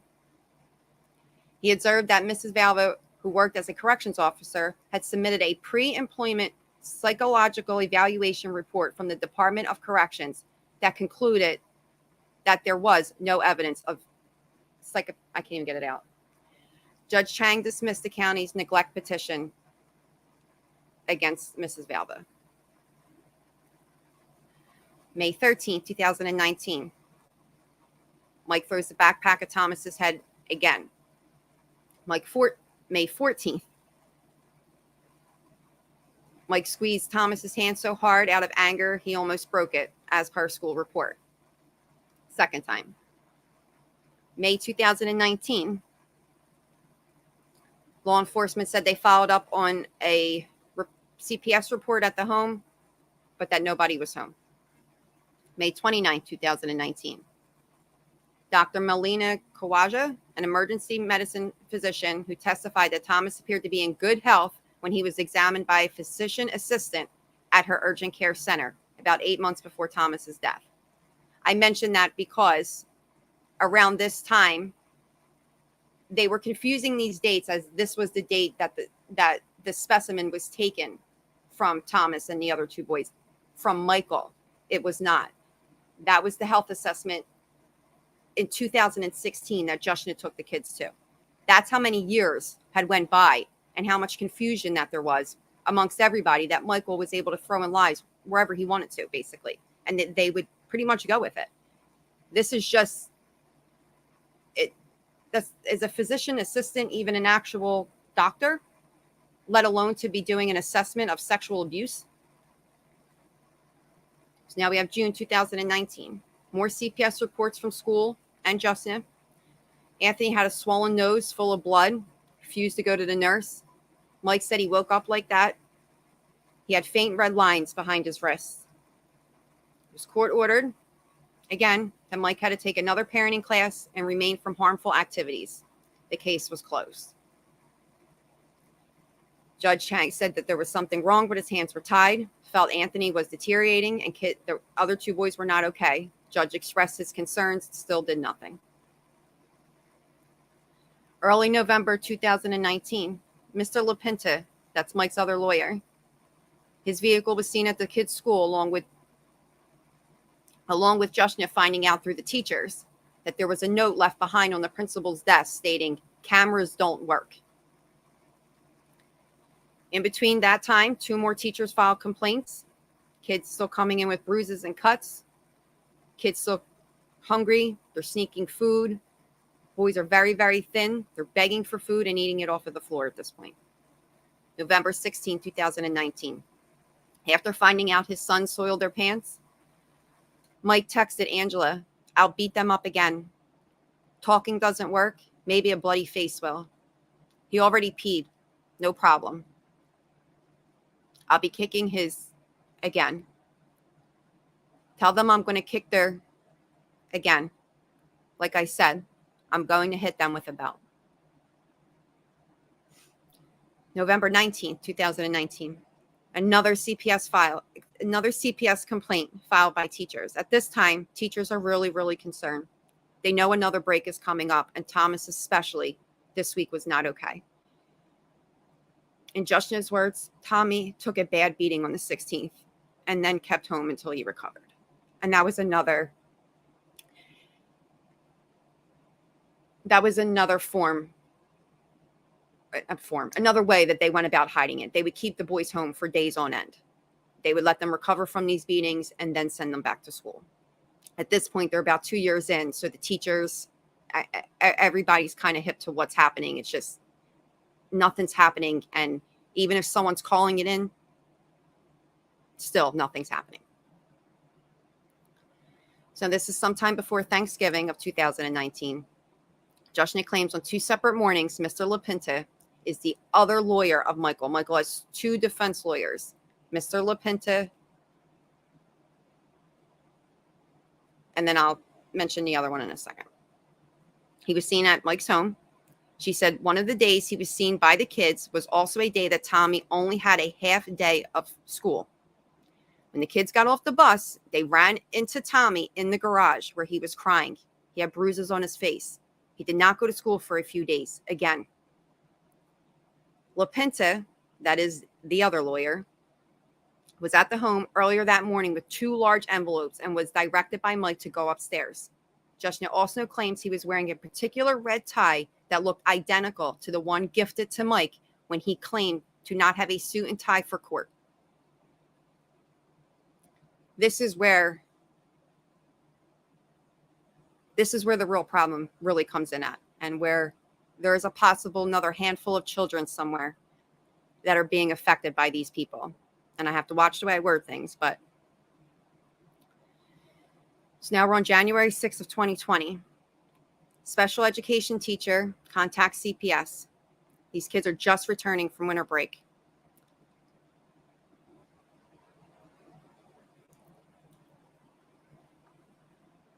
So basically files another report, nothing ever done.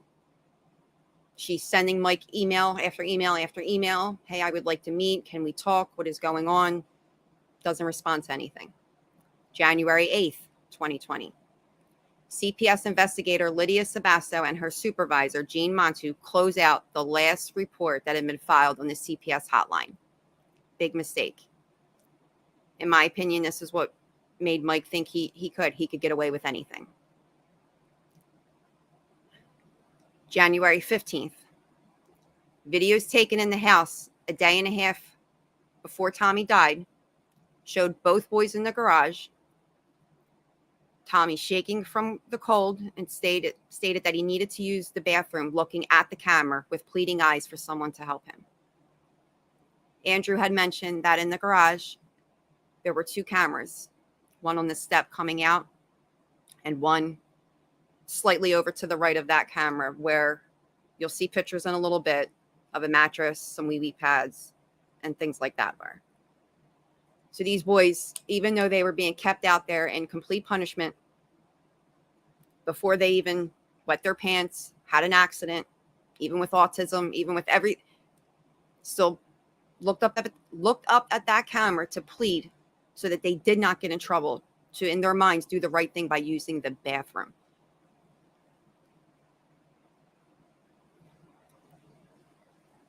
So now January 16th, Tommy and Anthony are punished for having an accident, and they are both put into the garage. Okay. Chris, can you play that one for me, babe? Yes. Okay, one second. Suffolk Police 843, what is the location of your emergency? Hello, do you need the police? I need ambulance immediately. My son's not breathing. Okay, stay on the line. Your son, who's not breathing, how old is he? How old is he? 8? Yes.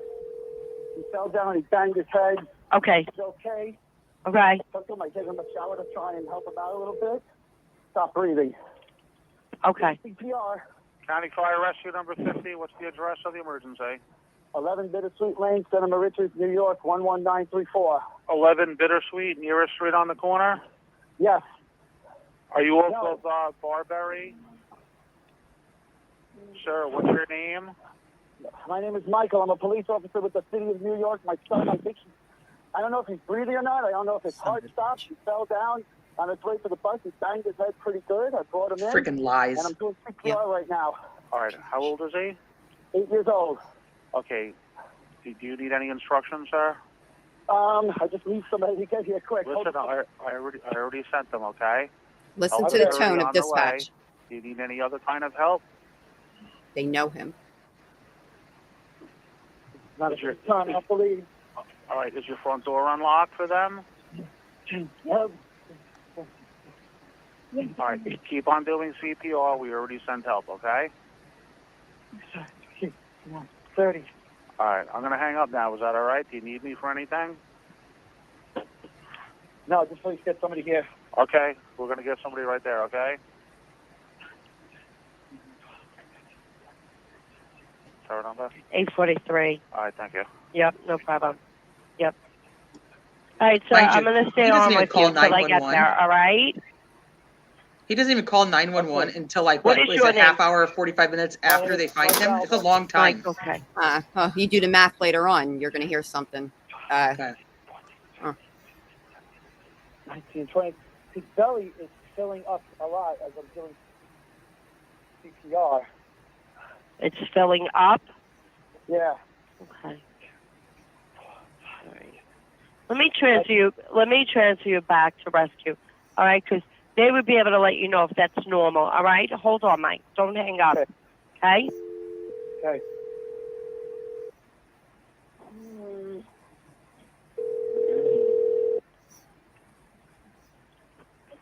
You have reached Suffolk County Fire Rescue. Just stay with me, Mike. Dispatchers are currently processing other emergency calls.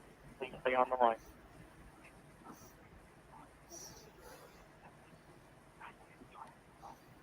I just didn't hear a heartbeat.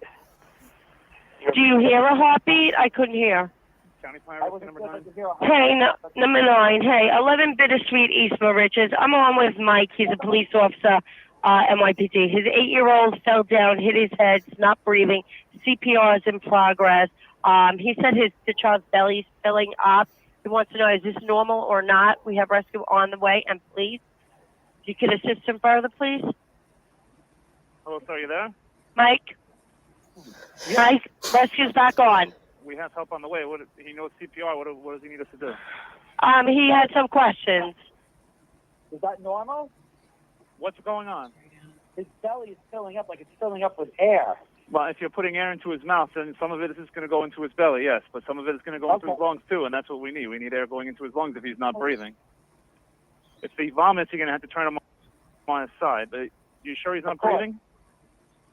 I don't know, to be honest. They're on their way. He just laughed. What's going on right now? He is just the He chuckled. principal of the school is a volunteer firefighter. Do And you have any medical history? No, Mike? no medical history. Just autism spectrum. Okay. Any bleeding? Well, I mean, he cut his elbow. What did he hit his head on? What did he fall on? Concrete. Concrete? You have him flat on his back on the floor? Huh? I don't want to bother you if you're busy doing CPR, but I'm just trying to make sure we have all the information we need. He's on the floor. He's flat on his back. they already don't believe him. He's on the sofa. You got to get him on a hard surface on the floor. All right, I'm moving him. We're in the basement, by the way, when they enter. Basement? Where's the entrance?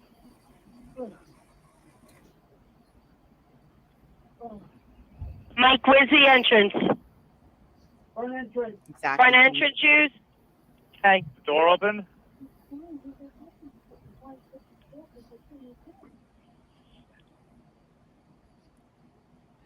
Now, the principal was a volunteer firefighter as well. And, you know, in the talks with these guys and whatnot, they knew the second the address came up and that they were talking about Mike. If you can kind of hear his tone, the way he talks to him, like, doesn't he already know how to do that? Doesn't he? You can hear it in their, like, they know what they're about to come to, basically. So let's go to that morning. Now, they would like to report that Thomas fell. Do I stop this? Yeah. We're getting one right now. They're on the road. Let me see what the next one is. Yeah, he's not breathing. Okay. Keep going until someone takes over or tells you to stop. Why is he Chris, you can laughing? go to the next one. You can go to the next one. It should just explain what hypothermia is for a child. Okay, play this. No, back one. Back one. There you go. Just keep it there for 1 second. Okay. So we're going to sadly assume around 5 to 6 a.m.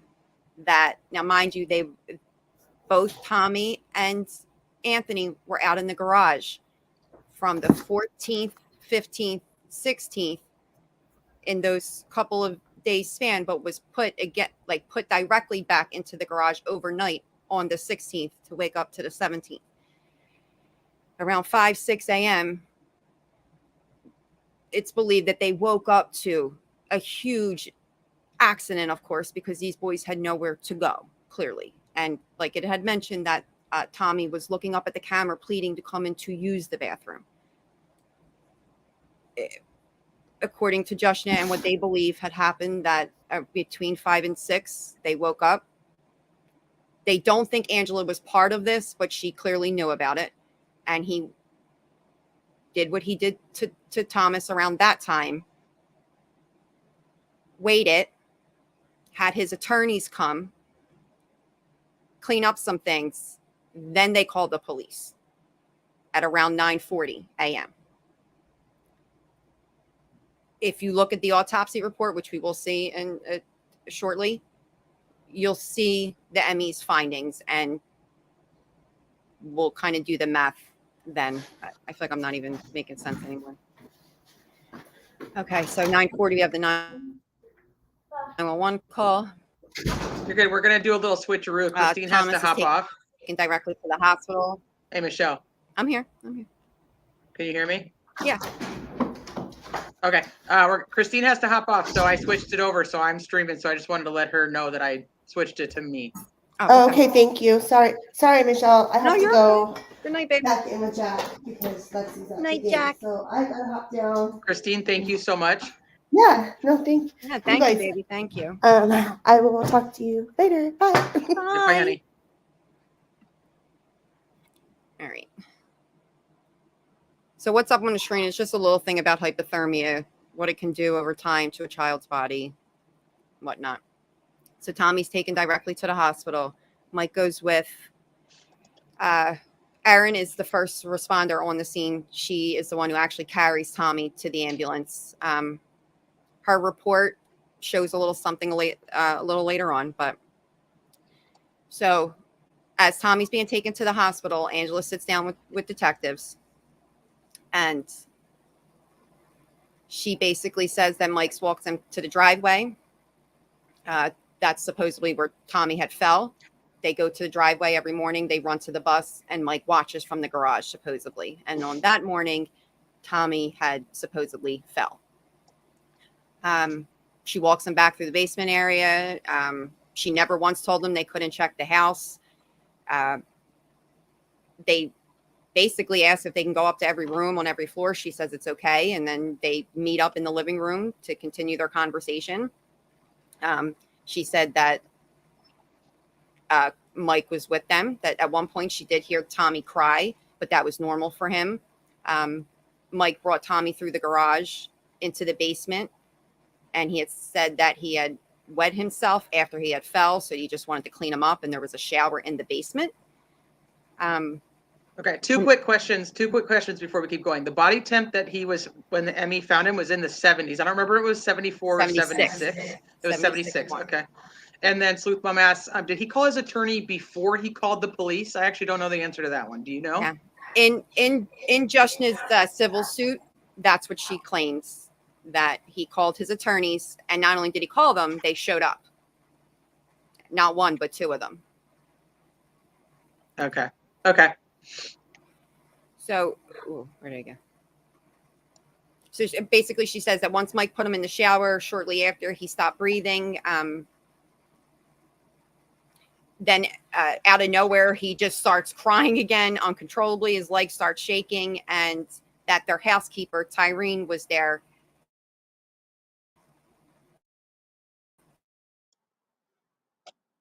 And she basically, that Angela had said.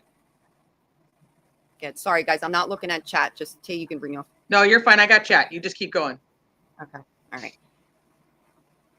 So then they tell her that they could take her to the hospital. They can have officers drive her. She basically says, no, I'm fine. I can drive myself. She continues to do her hair and puts her shoes on and then leaves for the hospital.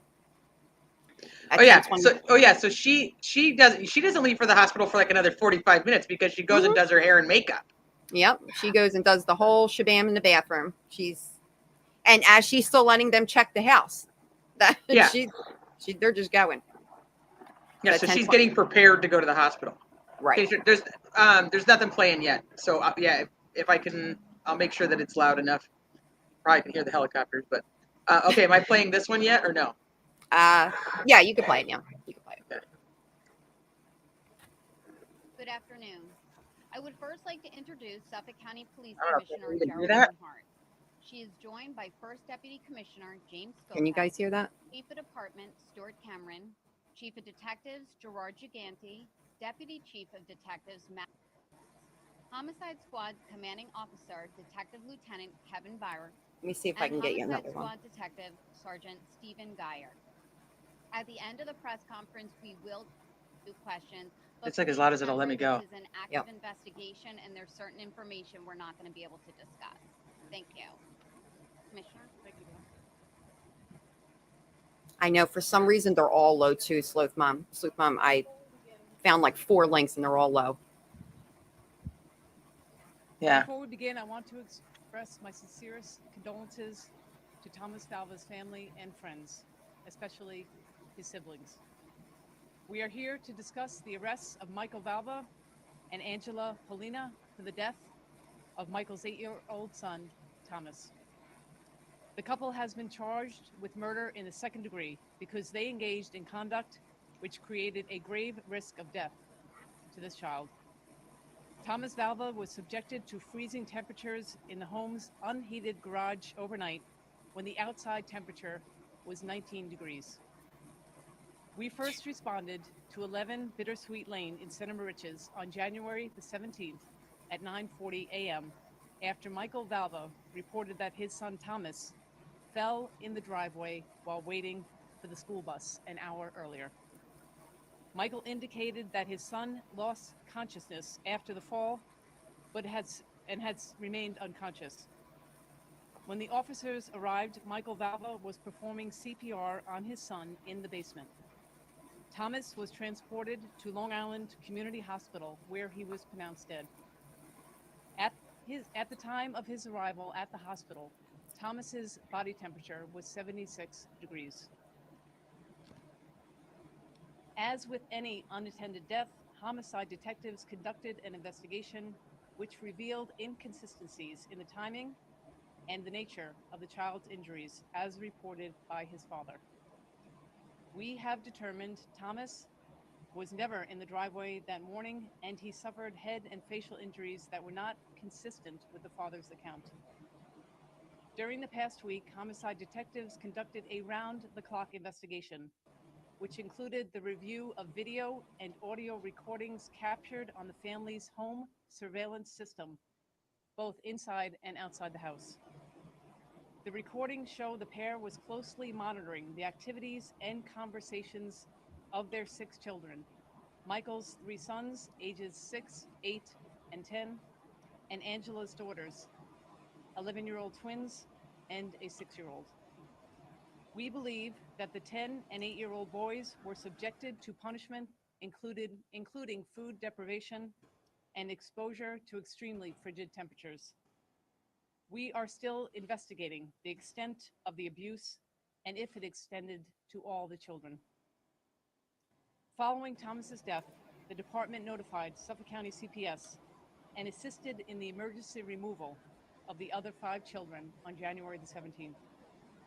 The children are currently in a safe environment. These arrests are not the end of the investigation. We are still processing evidence and conducting interviews. This case has hit our department hard, even the most seasoned detectives. I would like to thank our homicide squad for their countless hours in seeking justice for this little boy.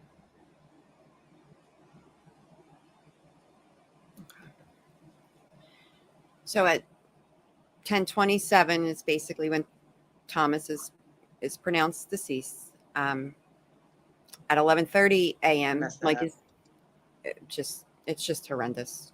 It's just what these boys suffered and what Anthony. I mean, think about it. Anthony survived. Anthony was out there with him. So Anthony was asking his dad why Thomas was walking weird and acting weird and looked weird. Yep. And his dad was just like, "Oh, he's fine. Don't worry about it." But like Anthony knew something was wrong with his brother. Yep. What ended up happening is they were able to obtain footage from inside the house as well through the Nest security footage system thing. And basically Tommy's being brought out from the house again into the garage. He's being showered down with a hose. Mind you, it's 19 degrees. He's being showered down with a hose. And I guess because he cannot walk at this point, he's face planting. Angela is like basically, I do not even say this to make it sound right, but Angela is saying to him, Mike, stop it, Mike. People are watching.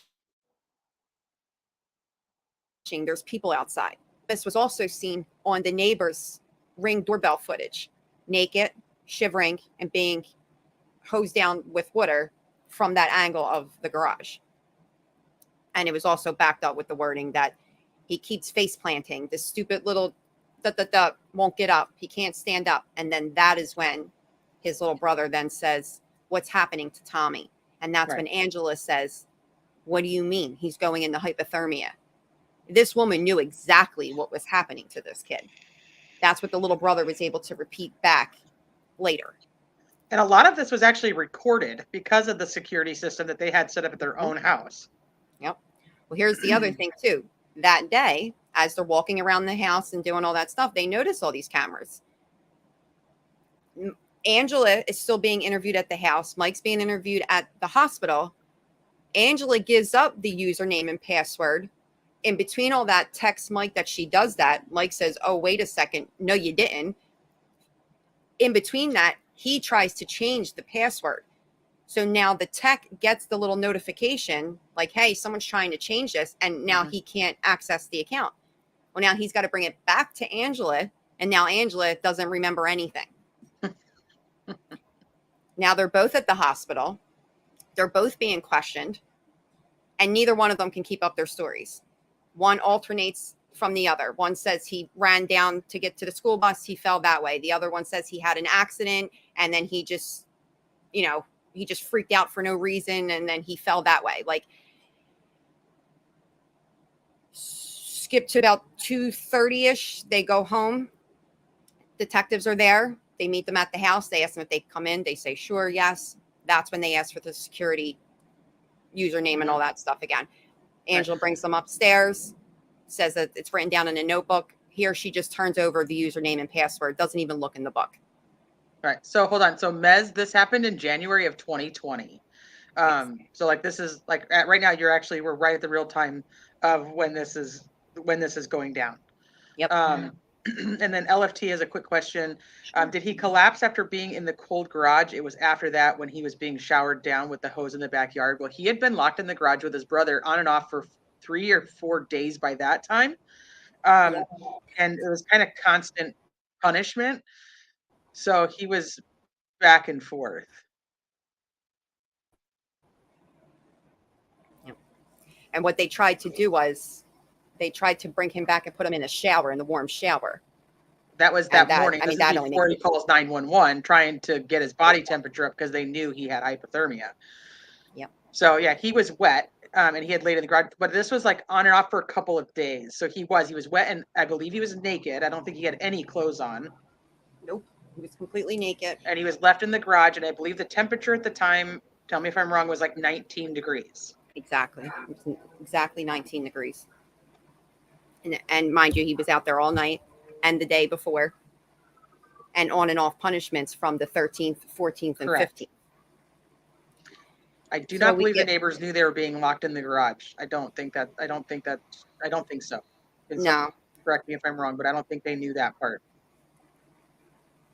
They didn't. The one neighbor, the two older neighbors that are known to be the little nose bags of the neighborhood, they called each other that morning and basically said, what happened? Something happened to those Valva boys, huh? And that was something specifically said at trial. One of the neighbors testified. All right. Just give me 1 second and get to his. No, you're good. Yeah. And so They both, I mean, so there's also like text messages between Mike and Angela where they're talking about things that they've done to the boys or things that need to be done to the boys.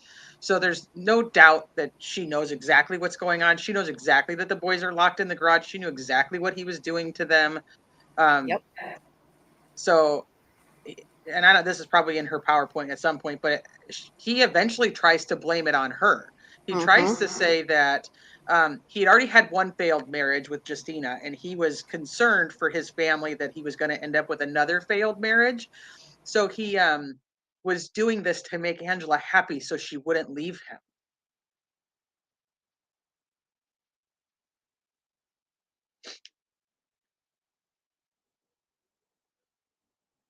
You think he would already been dead? That's possible. That's possible. I don't know the timeline of exactly when Anthony says that he wasn't, because they were together. So, so we have messed up by now. Unflippant acceptable. I agree. So Detective Flores basically took the lead of this case, the investigation end of it. And when they went back to the house that night, and he had saw all this surveillance. So now at this point, they have walked the house. They've gathered their evidence. They were able to get somewhat into the Nest security system to see some of the abuse at this point. They were able to get the 17th pulled up like instantly, and then they were able to go back to the 16th. At that point is when Angela's calls and the other two boys are removed from the home. Okay. I went over the Nest security footage and all that. The cameras for the garage, the name of that camera was called the kids' room. Now, Pink Dahlia, I mean, that was one of his excuses, was that he didn't want to have another broken home for these children. So he did it to make her happy. Yeah. Trying to put the blame on her. They held out for the first, seemed like 6 or 7 months. And then they pulled the whole, it's on you.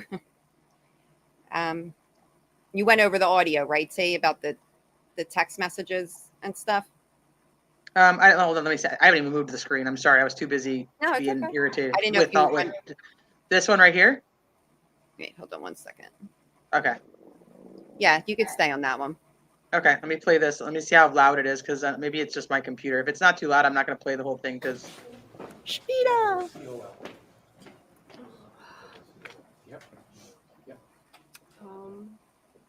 I just want to say it was so extremely difficult to sit in the courtroom, listen to obviously all the facts related to my son Thomas's death. I just kept thinking about how much abuse all my children encounter from the hands of those two abusers, Michael and Angela, for years, day after day after day, being deprived from food, shelter, the basics, what every child should be provided with. I kept thinking about all the institutions who failed to help him, who completely did absolutely nothing. Now everybody's trying to do the right thing, but where were you when I begged you for help? When you could have saved my child's life? I did file a complaint with Suffolk County District Attorney's Office. I did file a complaint with Nassau County District Attorney's Office, FBI, Suffolk County Police, Nassau County Police, Attorney General. Nobody helped my children. There should be first-degree murder. I don't understand that there's a second-degree murder. They kept telling me that that's the highest they can go. No, you can go higher. You have to set up the standards. That case like that, all the children out there who are in similar situation, who are similarly abused, are gonna know that crime like that is punishable to the highest extent of the law, not to the second extent of the law. Thomas deserved much more than that. The justice needs to be served. Why all the people involved who knew about this enormous abuse, why they not in jail by now? Why they not being criminally charged? Dana McCabe, attorney for the children, Ethan Hartner, attorney for the children, knew about the abuse. Ethan Hartner is still on the case. Dana McCabe is still on the case. They still keep their jobs.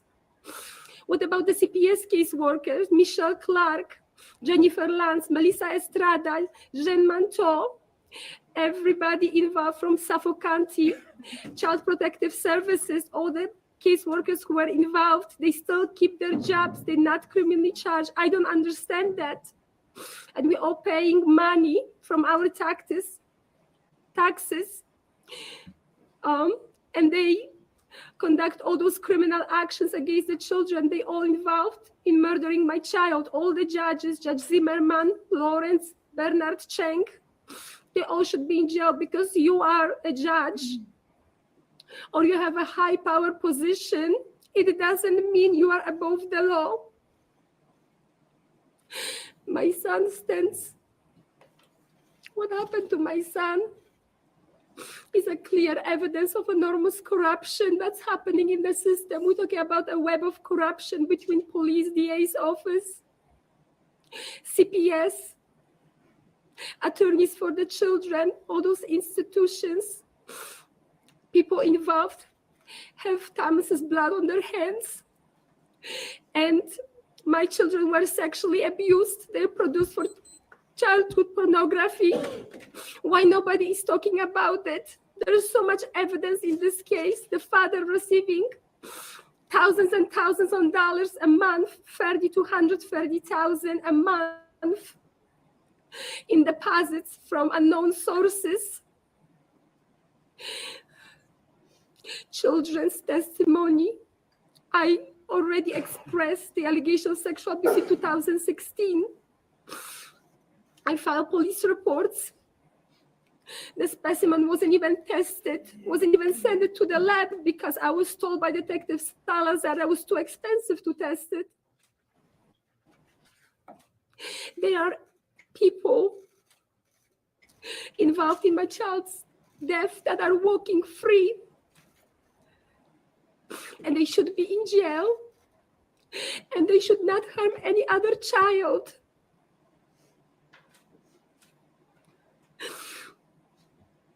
I stand here for Tommy because he deserves justice.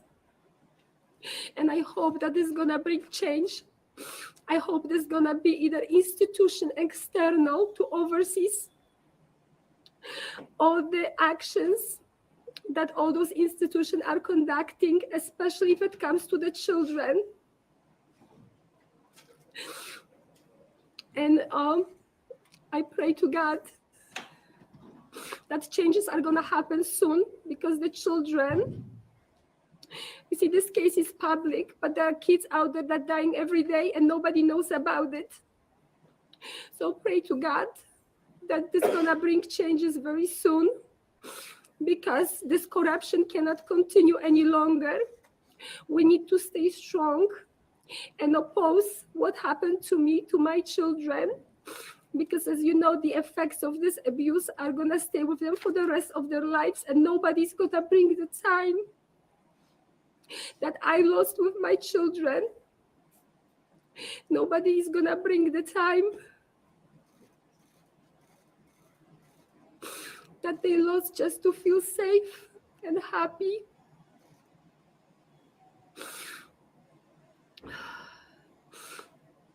So thank you for all the support and love that everybody keeps expressing towards me and my family. And yesterday I was attending legislative meeting. Please, I know there were media out there, and I want you guys to listen what those people were trying to tell the public. Unfortunately, CPS, after my appearance, left completely disregarding the message that was put out there by victims of this corruptive system. In order to make changes, people have to be able to listen and look at every possible message that out there. I was touched by some stories of the parents who were in similar situation that I was.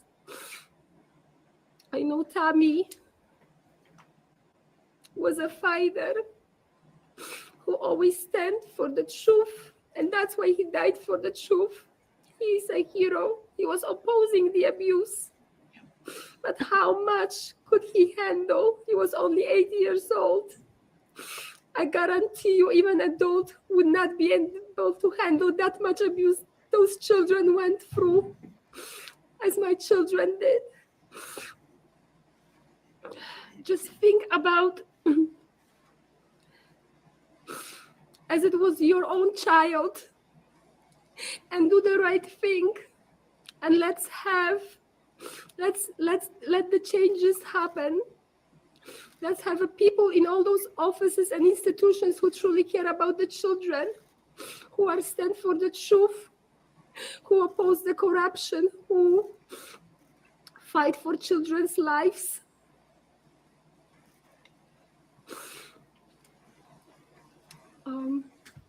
Thank you again.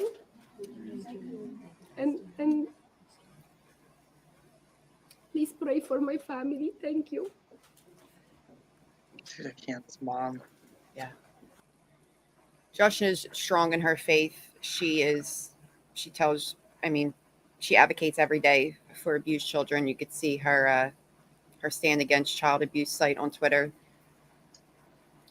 The amount of pain that she has went through herself and what she watches her 2 other boys still deal with and go through every day. She knows that there's a bigger picture here and there's a bigger issue, like Pink just kind of went into. Nobody wanted to listen to her. Nobody wanted to listen to anything she said. She told them repeatedly, this is going to happen. And they just said, basically, stop talking. Yep. And she gave what they always say that these parents don't have, the evidence. She had audio, she had video, she had testimonies from other people. Psychiatrists vouch for her, write letters on her behalf. What more did this mother need to do? The school, the principal, the neighbors, nothing. Nobody cared. Nobody cared. This is one that's just like ingrained in me, this speech that she gives right here, because she literally names them all by name. Like she will never forget the people who failed her child. Yep. Yep. She knows let me mention this too, guys. And I'm probably jumping way ahead, but June 2020, she files a $200 million civil suit against everyone. Literally everyone. As she should. Yeah, I agree. The only one that these people didn't just even cowardly resign, walk away, retire. No. And I think Anna set it up here above when that was playing. They did. They all went back to work the next day and all basically made a pact to protect each other. Boom, Anna. That's right, babe. That is right. And that's exactly what they did. They blanketed him all the way through and through. And you have this circle to this day. And they run it through, I believe, and in some of my research, Anna, I don't know if you've been there yet, but a lot of this is happening through the AFC program itself. It's through the attorneys for the children. That's why she advocates so hard for that. And she mentions every one of their names, and she will make sure no one forgets their names. McCade had a lot to do with this. And then think of the judge surrounding it. This woman went through 3 different judges before she got the Chang that said, oh, wait, now you can see your children. Just terrible. Okay, so now we're in February. So, I'm sorry. Okay, wait. No, it's just no. And Alex, you're right. She says it. An adult could not handle what her poor baby went through. Mm-hmm. And here's the thing: it's like, and I think Michelle mentioned it earlier. He wasn't the only one. Him and Anthony both went through it. Yep. So now she has a child that was there when his little, I'm going to get upset. So it was there when they did this to his brother and witnessed all of it. But he also has the trauma of having gone through all of it himself. Yep. He has the aftermath of the guilt of that. There's a form of survivor's guilt too. He watched his brother. They both went through it when you think about it. And unlike Andrew, who doesn't have autism, and he sees things a little differently, and that's what is so. The fact that they had all of these hurdles to where, they supposedly were having these accidents because of, they had autism. Here to come to find out, they were completely potty trained by Justin and sent to school that way. These boys were being given hot pepper. They were given all types of crazy medicine to make them go to the bathroom and then refuse them from using the restroom. They were forcing these children to have accidents and then punishing them for them. But when you hear about these higher ups that were involved and that kind of come into play all along, and then even after, you're like, wait a second.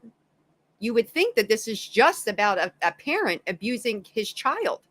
When here, oh no, it is that. And then we have some higher ups here doing some crazy, disgusting CP type things to children through the law, literally, like through the actual law.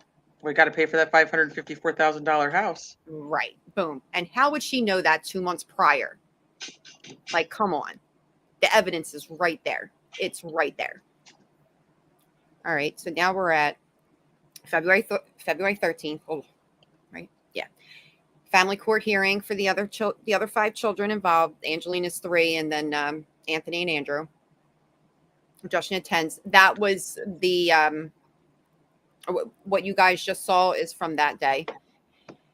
So she gets her 2 boys, and the girls go to their dads. They go to their bio dad. Yep. And even bio dad from the girls said that Angela was always very, very aggressive. She was very she was just not a nice person overall. He said that he could absolutely see this coming, and I don't know what that meant, but he never went for his children, so I don't know what fear he had. The 15th, you have the group of supporters with Joshna and Dina Marie. She's head of the Facebook group. They rally together for new CPS laws and things like that. February 24th, Mike claims to have no money. You saw what he wore, the same black shirt, jeans, whatnot. Joshna does not believe that he is broke. For the simple fact that during the divorce proceedings, she was able to obtain his bank records, and it showed big deposits going back as far as 2017. T, do you have that one up already, babe? Go to the next one. The next slide. There we go. And there's just a copy of his bank, statements and whatnot, and you do see these large. It's got like 52,000 here. Yeah. Now, mind you, she quit her hospital job, Angela, and Mike was barely going to work, hoping to get fired. Well, he basically does. He gets. They say that he went AWOL because he doesn't show back up for work, obviously, but he was already having issues with work to begin with, and he loses his pension as well. Yep. And you remember earlier when Justin mentions that the lawyer was at the house and the boys basically told her that they seen him at the house and that they saw that bow tie, basically. Well, now that bow tie is resurfacing. That was once worn by the lawyer is now being worn by the client. Right, the red one. Right. Where'd it go? Okay. So now we go to March 1st. Oh, I'm sorry. I'm missing over Tommy's funeral. There's just a few pictures from that day. His memorial. He's got a memorial bench. Yep. He's got a bench at his favorite park. He's a little Virgo, September 14th. He is. Yes, he is. Okay. Now this is the Tommy walk, the Justice for Tommy walk. Let's see the boys. And if you could see, the firefighters came out. They were the same set of firefighters that responded to the call that day and that the principal volunteers at and with. And Justin said before she went back to Poland with the boys that she met up with them one more time, that the boys were struggling a lot and that the firefighters made them feel safe. And that was pretty awesome, I felt. Aww. Yeah. Heroes come in all types of costumes. That's just one of the CPS meetings afterwards. Do you want me to play this or no?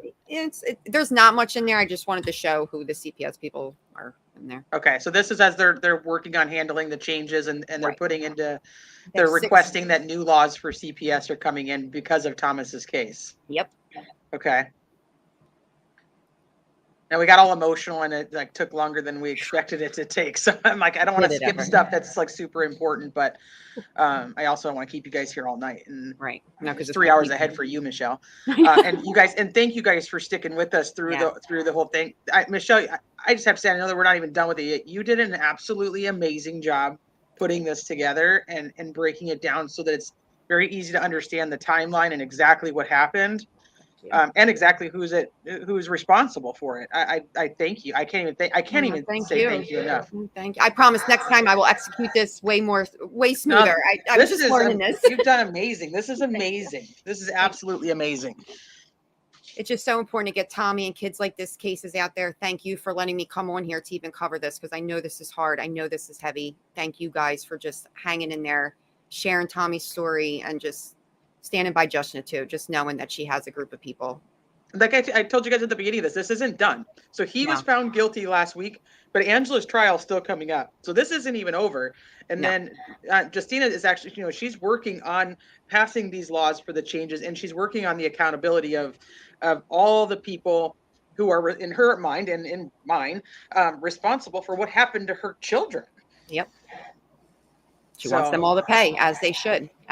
She wants everybody to be held accountable. Everyone.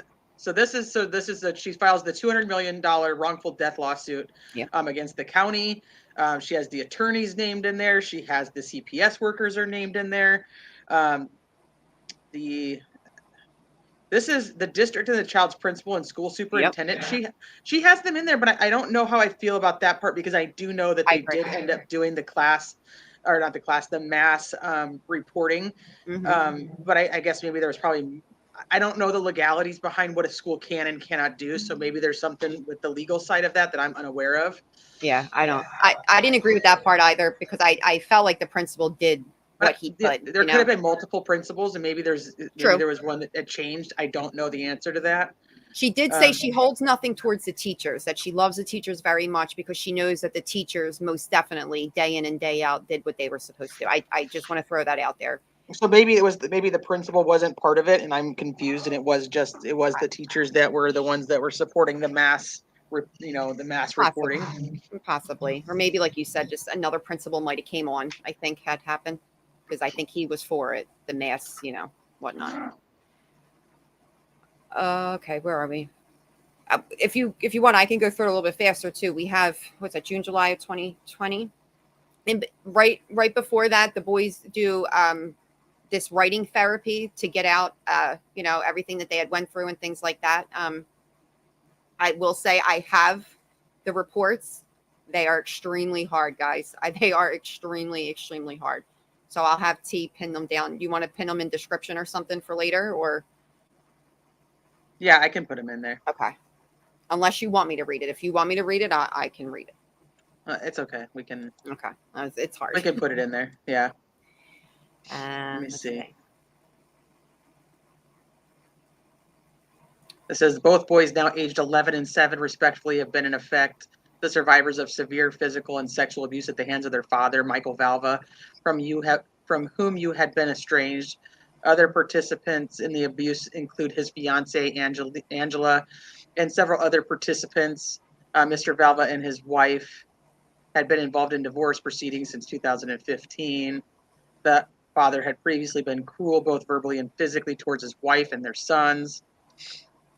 The murder was the most serious incident in the criminal acts to which the boys were continuously subjected, including severe beatings, starvation, torturous acts, sexual exploitation, and abuse, in addition to such cruelties as not allowing the children to use the toilet. The boys were fed once a day, typically just a sandwich. They would put their fingers in metal and a metal spike in the shape of a cone in the boys' anuses. I can't even fucking say it. I'm gonna lose my mind. And tremendously hurt their butt.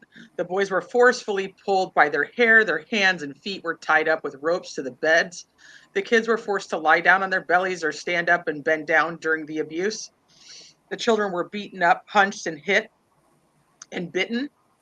Andrew describes more details involving life with their father and Angela having been also abused together with Anthony and Thomas outside of the home. Andrew, however, corroborates Anthony's descriptions of being locked in the freezing garage naked, deprived of food and water, being made fun of and punished for soiling themselves or having asserted needs in any manner. Andrew describes being locked out of the refrigerator and compared to Angela's children, who seemingly had their needs met in the same home.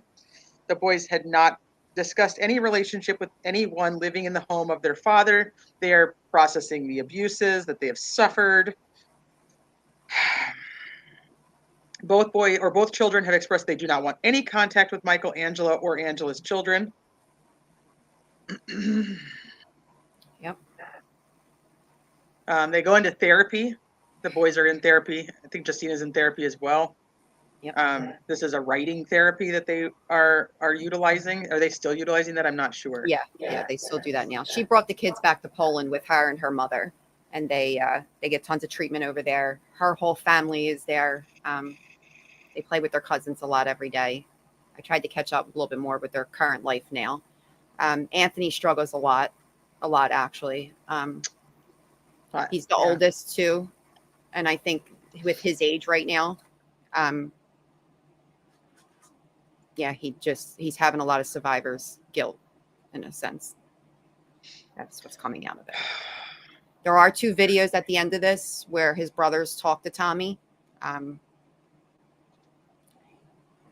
Justin is very heavy into her faith, and prior to moving, she visited Tommy's stone almost every day, and those boys almost made that a place of comfort, and that's why I attached those videos to it in a sense.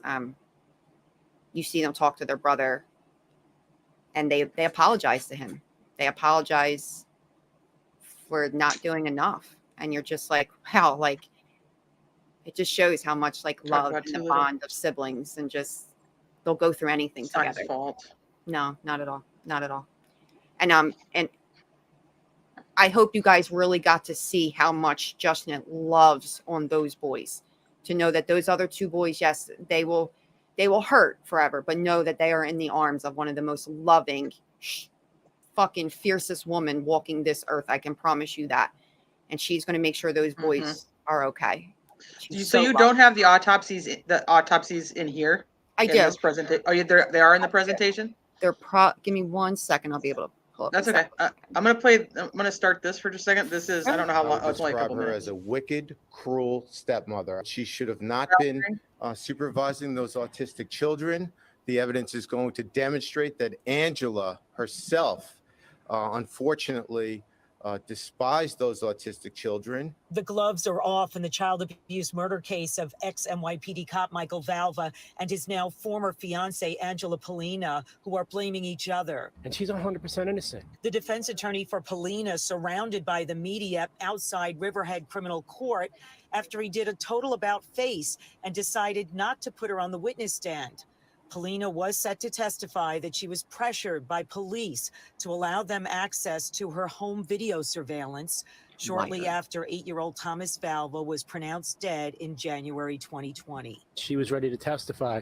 It was my decision. The audio and video surveillance from inside the couple's Santa Maricia's home is said to be damaging. The prosecution alleging Polina had dragged Thomas down a staircase a day and a half before his death. She and Valva accused of forcing the child to sleep in a freezing garage. Because certain things happen on one day doesn't mean that someone's responsible for something another day. The jurors are going to come to the right decision. Even though this hearing is pre-trial, each side is laying out its defense.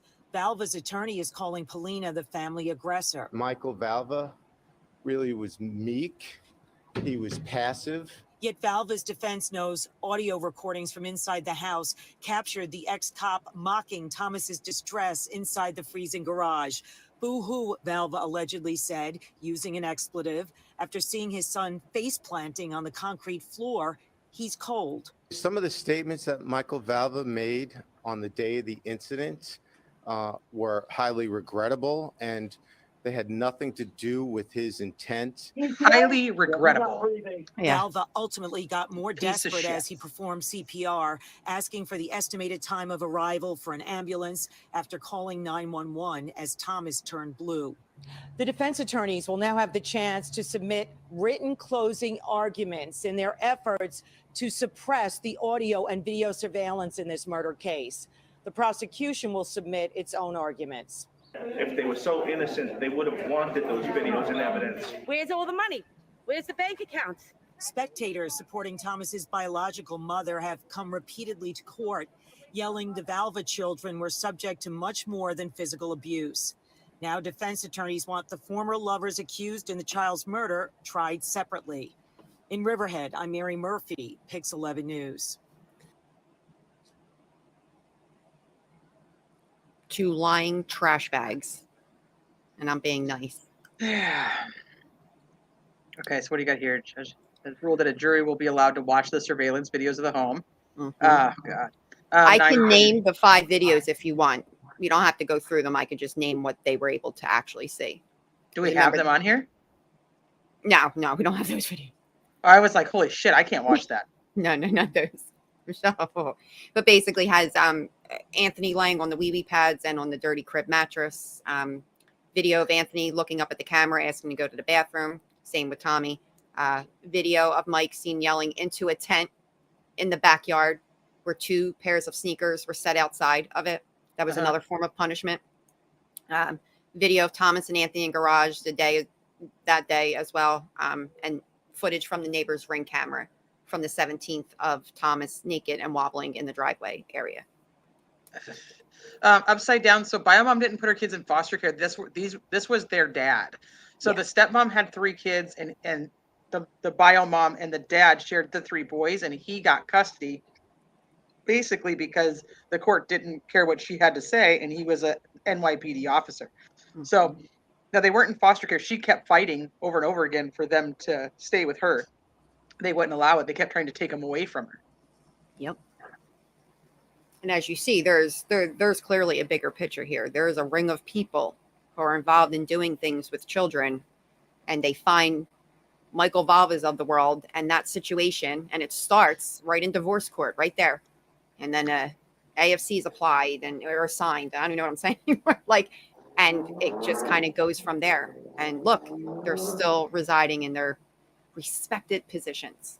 So those videos are not available to be viewed by the public, I don't think. I've never seen them. I've never looked for them either, though. So I did. They're not available, correct? They're not available. They were just played at his hearing a couple weeks ago. Yep. And I'm sure they're going to be used in her hearing too. So I don't know how that'll be with like discovery, and I don't know how New York's discovery process is and request. But I don't even know if I could probably. I don't think I could handle it. I'm going to tell you that right now. I don't think I can handle watching. Knowing the outcome, if the outcome was different and he was fine and the parent, the dad and the stepmom were just, they were taken care of, but the kid was fine, I could probably watch it. But knowing the outcome, I don't think I can. No, it's too, if I wasn't already literally, if that bigger picture wasn't sitting there, I have to keep watching. I have to watch what I say sometimes when I allegedly feel these people are out there doing this, because there's no way in this world that they got away with all of that. And the only two people that were ever charged, Mike and Angela, and they're still holding their positions down. In my heart, I truly believe that this is still happening. No doubt. I think there's something bigger. I mean, you got to think of there's these photos that have now been talked about. I mean, she's got a lot of things that they wanted to ignore and they did not want brought forward. So there was a reason that they needed her to be quiet. Yep. And there's a reason that all these people still have their jobs. Now, is there a bigger ring of something going on there? Your guess is as good as mine, but I would say, because it's people, this isn't just the rich or just the addicts or the alcoholic parents, and it's not the Democrats running these rings either. Oh yeah, no, I get it. I get it. Yeah, no, I get it. That's what I'm saying. I think there's a whole thing happening, and I don't know. I don't think all the people that were included in her lawsuit have to do with it. I think some of those people were shut up. Some of those people were just their hands are tied because of the way the system works. And then the higher up people are the ones who are involved, who are like, no, we're going to shut this down because we don't need people looking into this stuff. Exactly. So, then so September 28th, we know that, so he just went to trial. Yep. He was convicted of second-degree murder. Yep. Which I still think is a joke, and I think Justina said that herself. And then Angela's next court hearing is on the 22nd. Yeah. Of this month. So coming up. That'll change, I feel like. Now, this is Andrew describing what had happened, basically, like what they. Hopefully we can hear it. This one's pretty loud, I think. Yeah. How you feel? How you feel, baby? Okay. What are you playing? I'm watching YouTube. You're watching YouTube. I see your PJs. Monkey PJs. Can I get a big kiss and a hug? But I really, really, really big kiss and a hug. Pretty big. Come here. Oh. Let me ask you a question. Yeah. Can we pause this for a second? Okay. I miss you so much. So, Ju, yeah. Just a question because I'm trying to figure this out and really it's hard for me. What? You remember when in old house, right? Yeah. You had 2 floors, right? Downstairs and upstairs. No, 3 basement. Oh, the basement was there. And the one part of the house, there was also garage, right? Yeah, there was a garage. Did you ever see any heater in the garage? Any what? Like a heat? Was the garage heated or unheated? Nope, just plain old cold. It was cold. Yeah, like, so let's say, like, it was like snow in there, but instead there was no snow. It's just really cold. It's like you're putting your whole body in snow. Really? It's like you're putting your whole body in snow. Was anybody sleeping in the garage? Thomas and Anthony were. Thomas and Anthony. I think. Was the garage door? You were able to go inside the garage and out, or was the door locked? Well, sometimes the door was locked. Sometimes it was locked. Yeah, when Mom and Dad left, Anthony and Thomas were alone in the garage.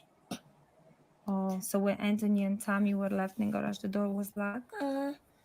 And was there anything else to sleep on in the garage? Nope, just the floor. Just the floor? And no pillow. And no pillow? And no blanket either. Was Anthony and Tommy try to go inside the house? Yeah, but the door was locked. The door was locked? They couldn't. Oh my God. What about you? Did you ever sleep in that garage? No. No? Well, once they threw me in there. For what? For the same thing I told you a couple of days ago. Can you remind me? I forgot. So let's say someone, like one of us went downstairs when Mom and Dad left. And they Mom said, and Dad, Mom is... I mean, Angela and Dad. Okay, Angela and Dad. They said, there's a sandwich for you on the table. When it's 1 o'clock, go downstairs and eat it. So, like, at 1 o'clock, we got downstairs, they ate it, and we went back upstairs. And then Mom said, you were not supposed to eat that without permission. And then they got in trouble. Oh, my God. And I got thrown in the garage. For how Guys, long? they say Mom, but they mean Angela. They were 1 hour. What about Anthony and Tommy? How long did they stay in the garage? For like 2 hours. 2 hours. Was it also? Did you know the time of the day that they stay in the garage? Like every day. Every day? All day and every day. Oh my God. And when did they were taken out of the garage? Never. Never. So was there any bathroom in the garage? No. So where did they go pee-pee and poopies? I don't know. Was there anything else that was there any other reason why Dada and Angela put Anthony and Tommy in the garage? Well, because they kept on peeing themselves. kept on peeing themselves? Yeah, because in the middle of the night they had to go pee. Okay. And Mom and Dad wasn't allow them. Oh my God. Okay. And then they kept on peeing in their pants because they weren't allowed to go in the middle of the night to the bathroom. And one day I stayed up all night just in the bathroom just to brush my teeth. Why? I had to brush my teeth. I didn't brush my teeth, and I had to.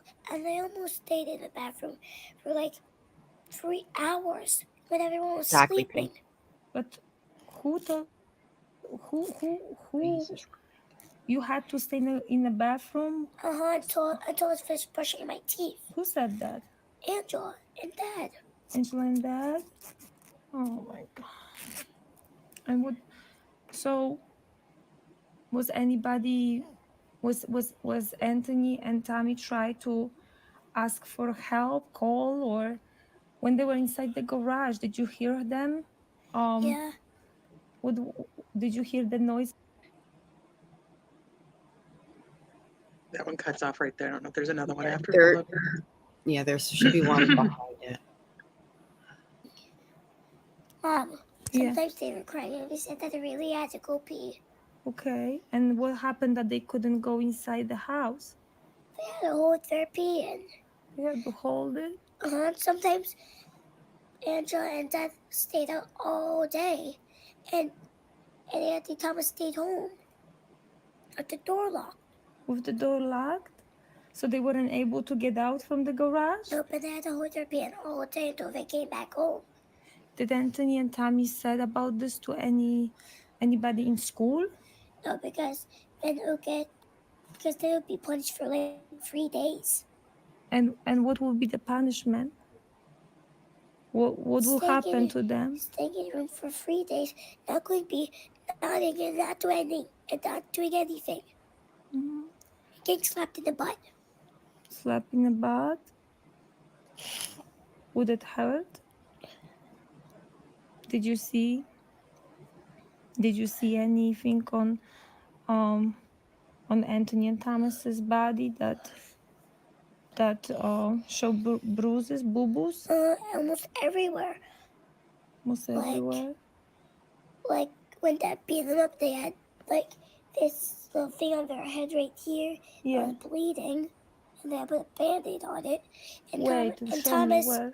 like around right here, was like this big. Okay. And Thomas said something. Whose head was that? That was Auntie's. And Thomas said like something right, Mom. And Thomas said something like right here. I was bleeding also too. And who what happened to him when he had a bruise here? Well, I'm not quite sure. I didn't see what happened next after that. Was he crying? Yeah. Did it hurt him? Did he go to the doctor? No. No doctor? No. When Tommy and Anthony were in the garage, did they get any food from Dada and Angela? Only once a day. Only once a day? And what was the food? What did they get to eat? Just a sandwich, that's it. Just a sandwich? Were they saying that, did they stated that they were hungry? Yeah. So when they were in the garage, were you able to go and visit them, or you couldn't? I couldn't. Why? Because they'll get trouble too. Get trouble too? Did you ever see Anthony and Tommy on a video camera from inside the garage? Well, there was cameras in the garage too. There were cameras in the garage? There was one at the ceiling and one like by the doorsteps. Okay. So when Anthony and Tommy were coming from school, They had to go in the house and then go in the garage. they gotta go where?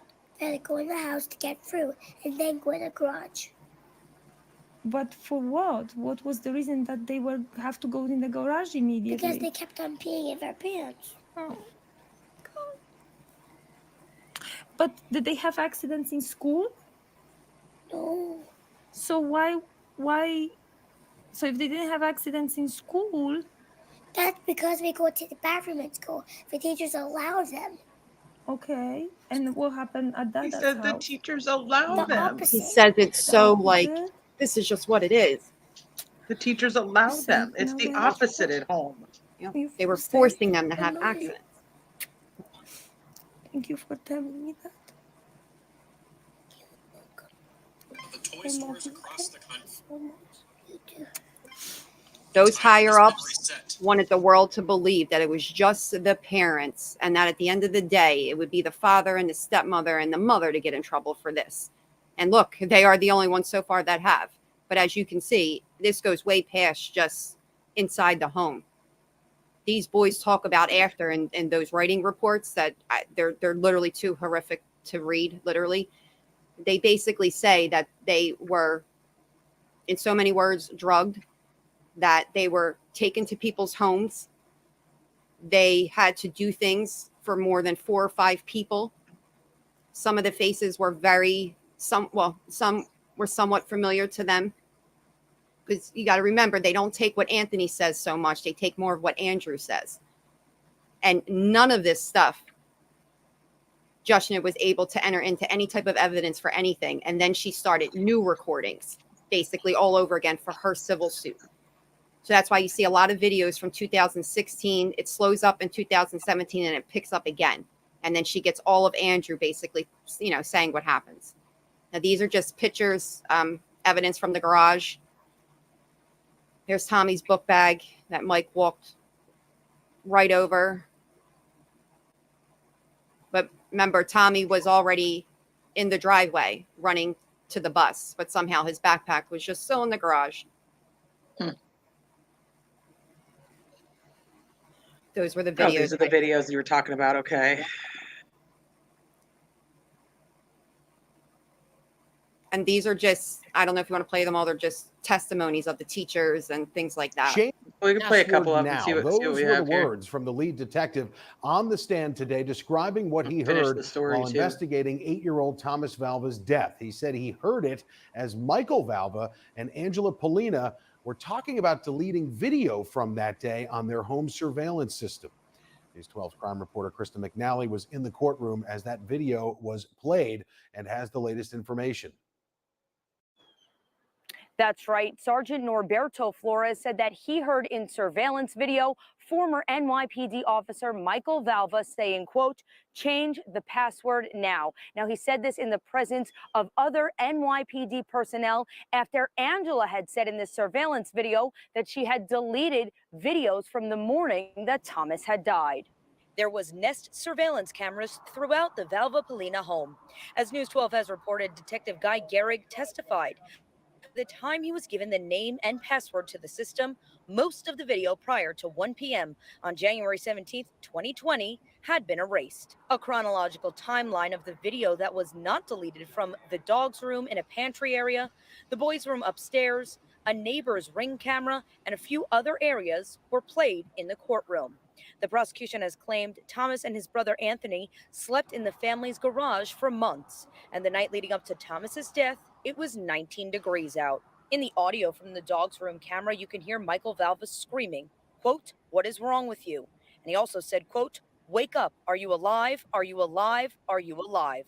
Prosecutors have said Michael sprayed the child down with a hose outside on that bitter morning. Michael loved his children, regardless of his horrible decision-making, that he did not want to see Thomas die.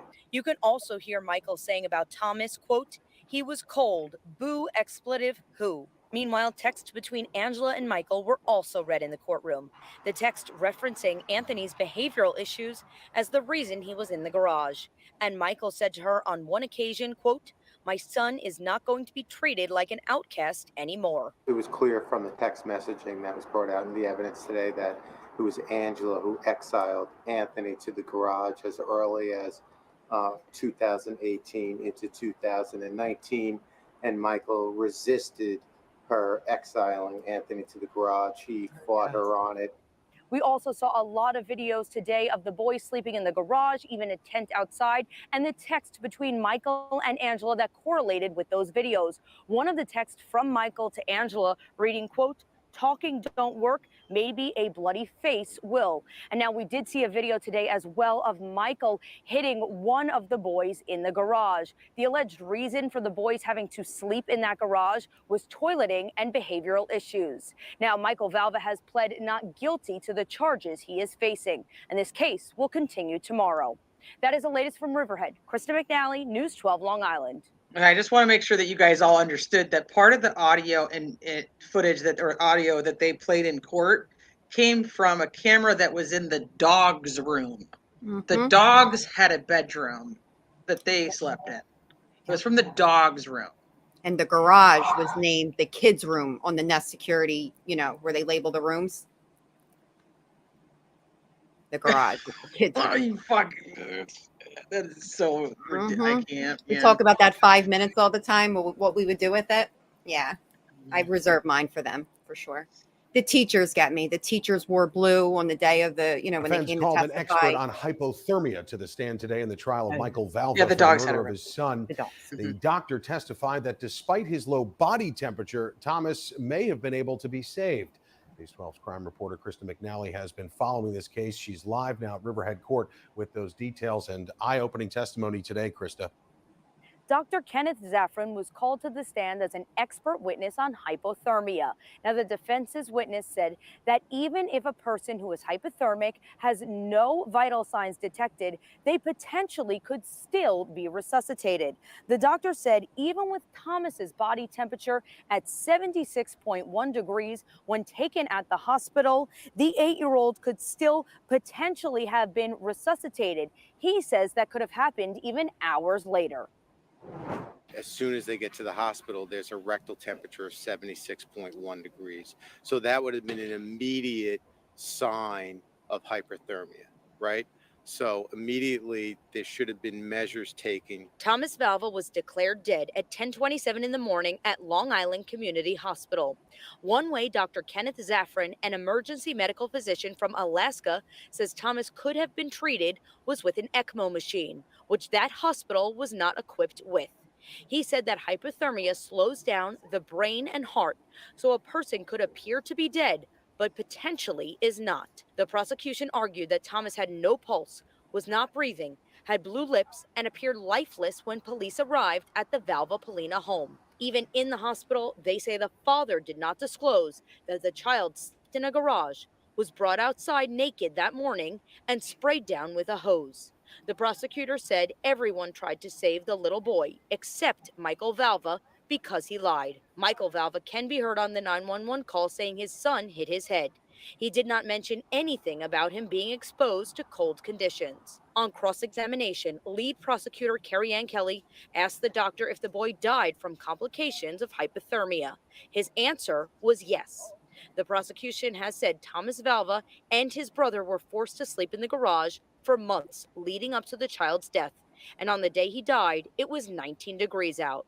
In audio captured from home surveillance, you can hear Michael Valva screaming at his son and mocking him for being cold, saying, "Boo, expletive, who?" Michael Valva didn't recognize that his son was in a hypothermic state. What his focus was on was that Thomas had a head injury. Michael Valva pled not guilty to the charges that he is facing, and this trial will continue on Monday. That's the latest from Riverhead. Krista McNally, News 12 Long Island. I think I'm still muted. So this just goes over the medical examiners referred to photos shown in the courtroom as fresh injuries on the child's face, head, torso, elbow, and knees. The doctor said they could be sustained from one fall. The jury was also shown photos taken during the autopsy of bruises to Thomas Valva's head, including his forehead, nose, eyelid, and upper lip. He said the injuries had to have been recent. The medical examiner testified that when he internally examined the child's brain, it was normal and there was no bleeding, bruising, or swelling. He says the stomach had brown spotting in it, which the doctor said is common in cases of hypothermia. Yeah. Extreme prolonged stress. The housekeeper testified, said that she had gone into the kitchen where Michael Valva's fiance, Angelina, or I always want to call her Angela, was doing paperwork, spoke to her for a few minutes, and then got her supplies to clean. She said she heard Thomas cry twice that day. She asked Angela what happened and was told the 8-year-old had fallen. The cleaning woman also claimed she saw Polina, Michael Valva, and Thomas Valva walking from the garage to the basement. She says the father was guiding his son to walk, almost cradling him while she was cleaning the bathroom. Rodriguez testified that Polina ran back upstairs 5 to 10 minutes later, saying, thank you, Thomas isn't breathing. Oh no, Ty, sorry. Thank you, I don't know, Ty, they called the housekeeper Ty, Thomas isn't breathing. She says they both then went downstairs. Michael Valva was already on the phone with 911. When Rodriguez got downstairs, she assisted him as he gave his son CPR on the couch and then the floor. When pressed on her memory of the day and timeline of events, Rodriguez said, I get snippets and flashes of what really happened that day. Yeah. This is from their former nanny. Now to a disturbing story on Long Let me Island pause where it. an NYPD I officer just and put his the article fiancée next face to the murder video, charges if you want to in read the or death reply. of the officer's son. That's why I'll put The father claimed that the 8-year-old died in a fall, but now we are learning of allegations of abuse dating back years. CBS 2's Valerie Castro spoke exclusively with the family's former nanny. We're talking a year ago, they were reporting us sleeping in a garage, and now we're standing here a year later talking about how he died. Amanda Wildman, a one-time nanny for Michael Valva and his fiancée Angela Paulina, says the death of 8-year-old Thomas Valva could have been prevented, given what she thought was the right intervention when there were allegations of child abuse. It was shocking. Even though, like me working there was always verbal abuse. I don't understand how their school could be reporting things or friends be reporting things, and it just gets swept under for so long. Michael was arrested Friday along with his named accomplice Angela and accused of second-degree murder for the boy's death.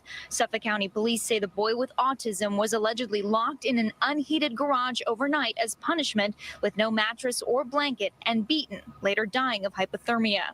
His father, an NYPD officer, allegedly claimed he fell in the driveway while waiting for the school bus. We have determined Thomas was never in the driveway that morning, and he suffered head and facial injuries that were not consistent with the father's account. Michael Valva was said to be in a bitter divorce with Thomas's mother, Justina Valva, and he had temporary custody of their 3 sons. He moved them all in with Angela Polina and her 3 daughters. There is evidence, right, of long-term abuse in a household done by father and his girlfriend. Justina posted videos and recordings to social media, what she claimed was evidence of the abuse, begging for someone to listen. There's a lot of facts behind that I'm not apprised of right now. So right now they're just maintaining their innocence 100%.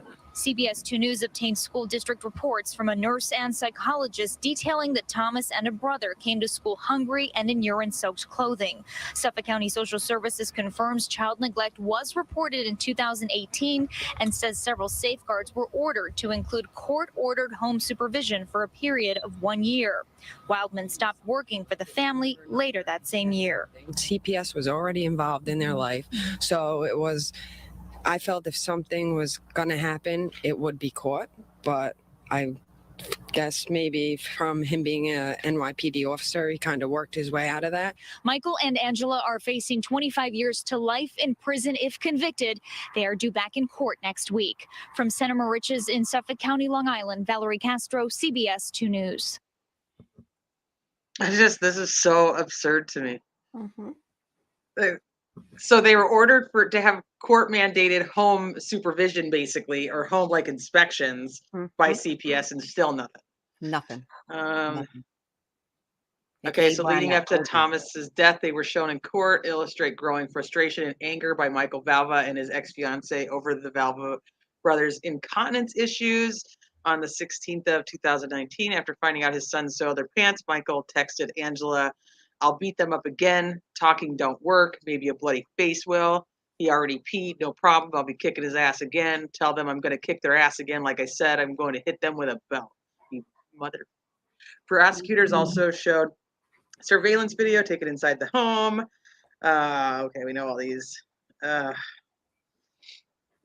Okay, this is the detective. Change the password now. Did we see this Those were the words from the lead detective on the stand today describing what he heard while investigating 8-year-old Thomas Valva's death. He said he heard it as Michael Valva and Angela Polina were talking about deleting video from that day on their home surveillance system. I think we heard this News one. 12 crime reporter Krista McNally was in the courtroom as that video was played and has the latest The information. teachers will come up next. Okay, so That's right. Sergeant that one Norberto doesn't want to Flores said stop. that Hold. Let me go back and stop it. There we go. I can't. So the second grade teacher in the 2018-2019 school year and Mrs. McGuire take the stand. If you want, you can play the clip thereafter. Okay. Is it right next? Is it next? Mhm. Okay, let me see. And both of them will be on the one. Okay, here we go. And new testimony today at the murder trial of Michael Valva. We're learning more about what allegedly happened the day his son Thomas died. A lead detective addressing the court today. News 12's crime reporter Krista McNally has the details. We heard from Sergeant Norberto Flores today, who was the lead detective on the case. He had said that he responded to the hospital and the Valva Polina home on January 17th of 2020. He described that Michael Valva had told him that Thomas had fell in the driveway the morning that he died. He also saw Thomas after he had died in the hospital and described him as a small child with a thin build, abrasions to his head, elbows, knees, and buttocks. As the prosecution has stated, Thomas's body temperature was 76.1 degrees when taken at the hospital after he had died. Now, the sergeant said that he also saw video later that day. And in that video, he saw Anthony and Thomas shivering on the concrete floor of the garage. He said there were a series of videos of those boys in the garage. We're trying to focus the jury's attention on Michael Valva, not necessarily as a good parent, but a parent who participated in Thomas's life and Anthony's life, because the top charge, again, is a depraved murder charge. 43-year-old Michael Valva pled not guilty to the charges he is facing. The prosecution has stated that 8-year-old Thomas was forced to sleep in a garage, and he died after sleeping in there in January of 2020 when it was just 19 degrees out. Kelly Wilson, Thomas's third-grade teacher, took the stand again Tuesday morning. Wilson said as far as her interaction with the student's father, she felt the former NYPD officer tried to intimidate her in email communications she had with him. Wilson said he was, quote, more interested in reporting bad things about Thomas. When asked about the topic of how much food Thomas had in his lunchbox, she said, quote, I had a concern every day. Wilson testified that she thought Thomas looked thin, but she did not weigh him in fears of irritating the child's father. He did not want his children to perish in the garage, no matter the circumstances, no matter how wrong that was. He did not want them to die, and therefore they will not be able to establish a depraved murder count. This case will continue tomorrow, and we will bring you the latest developments as they unfold.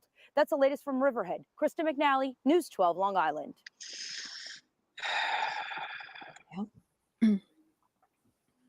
This is a special ed teacher. Yeah, and their clip is right behind that if you want to. Okay. Caitlin Edwards was Anthony Valva's special education teacher in the 2019-2020 school year. Edwards testified that she did not know Anthony and Thomas Valva were being forced to sleep in a garage. She did, however, make CPS reports many other times and stated issues like bruising, insufficient food, the children's hands being cold and red, the child limping in the classroom, and more. Edwards said every time there was a long weekend or a holiday, she worried the boys would not come back because of major declines in their health during periods of being home. The teacher testified that after winter break, when the boys came back in January of 2020, she said that she was fearful Anthony would die. She described how one day he was slumped over on his desk in her classroom. Edwards said Anthony was lethargic and starving, even eating food off of the gym floor. That same day, a CPS report came back unfounded. This is 11 days before Thomas died. In reference to the school teachers, we understand that it was a highly emotional, dramatic week. I really can't stand this guy. Yeah. In particular, probably the jurors.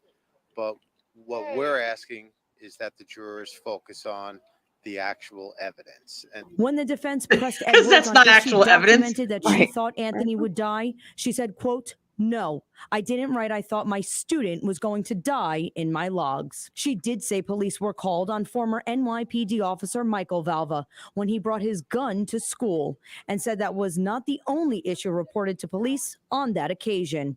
When walking out of the court, Edwards glared over at Michael Valva. Despite the parenting deficiencies and the disciplinary relationship between Michael and his children, that he loved his children. This trial will continue next week, and the judge said it should be over within the next few weeks. That's the latest from Riverhead. Krista McNally, News 12, Long Island. Edward Concealo is the third person living in the Valva home. He was married to Angela's cousin and was living in the basement several days a week. He woke up and went to work like he normally would on the day Thomas Valva died. He testified that Angela was aggressive with the children and was the disciplinarian of them. He also said that he personally witnessed Michael Valva hosing off Anthony Valva outside in his underwear. In addition, he claimed that Michael Valva was going to get his NYPD handcuffs to cuff one of the children before he calmed the father down. Yeah.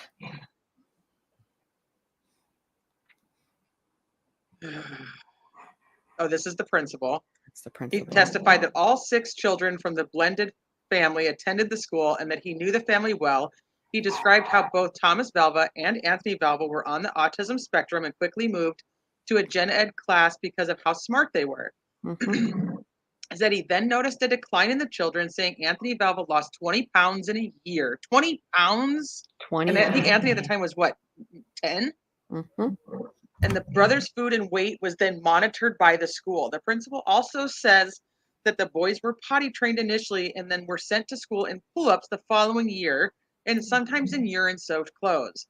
He also spoke of several times that Thomas and Anthony had scrapes or bruises on their face, saying their behavior began to change.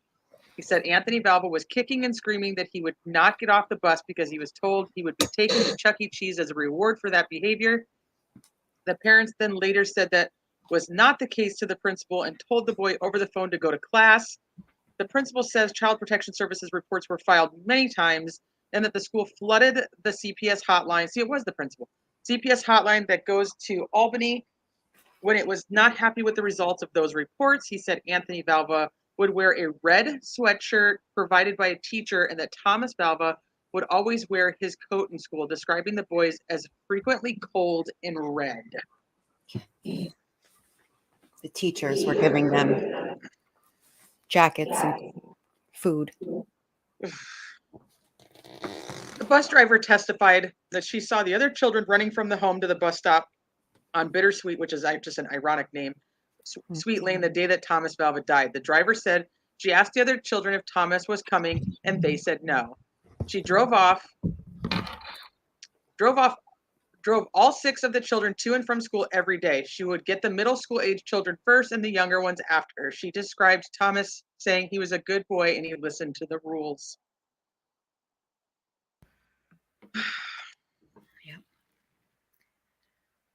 The crime lab testified.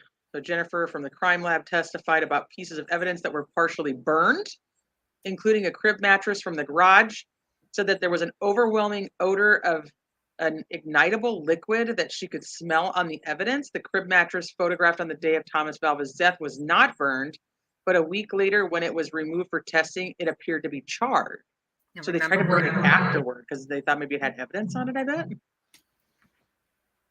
Another person from the crime lab testified about some of the evidence that was recovered, including items taken out of the garage, such as wee-wee pads, soiled diapers, black gloves, and a fire extinguisher that needed to be refilled.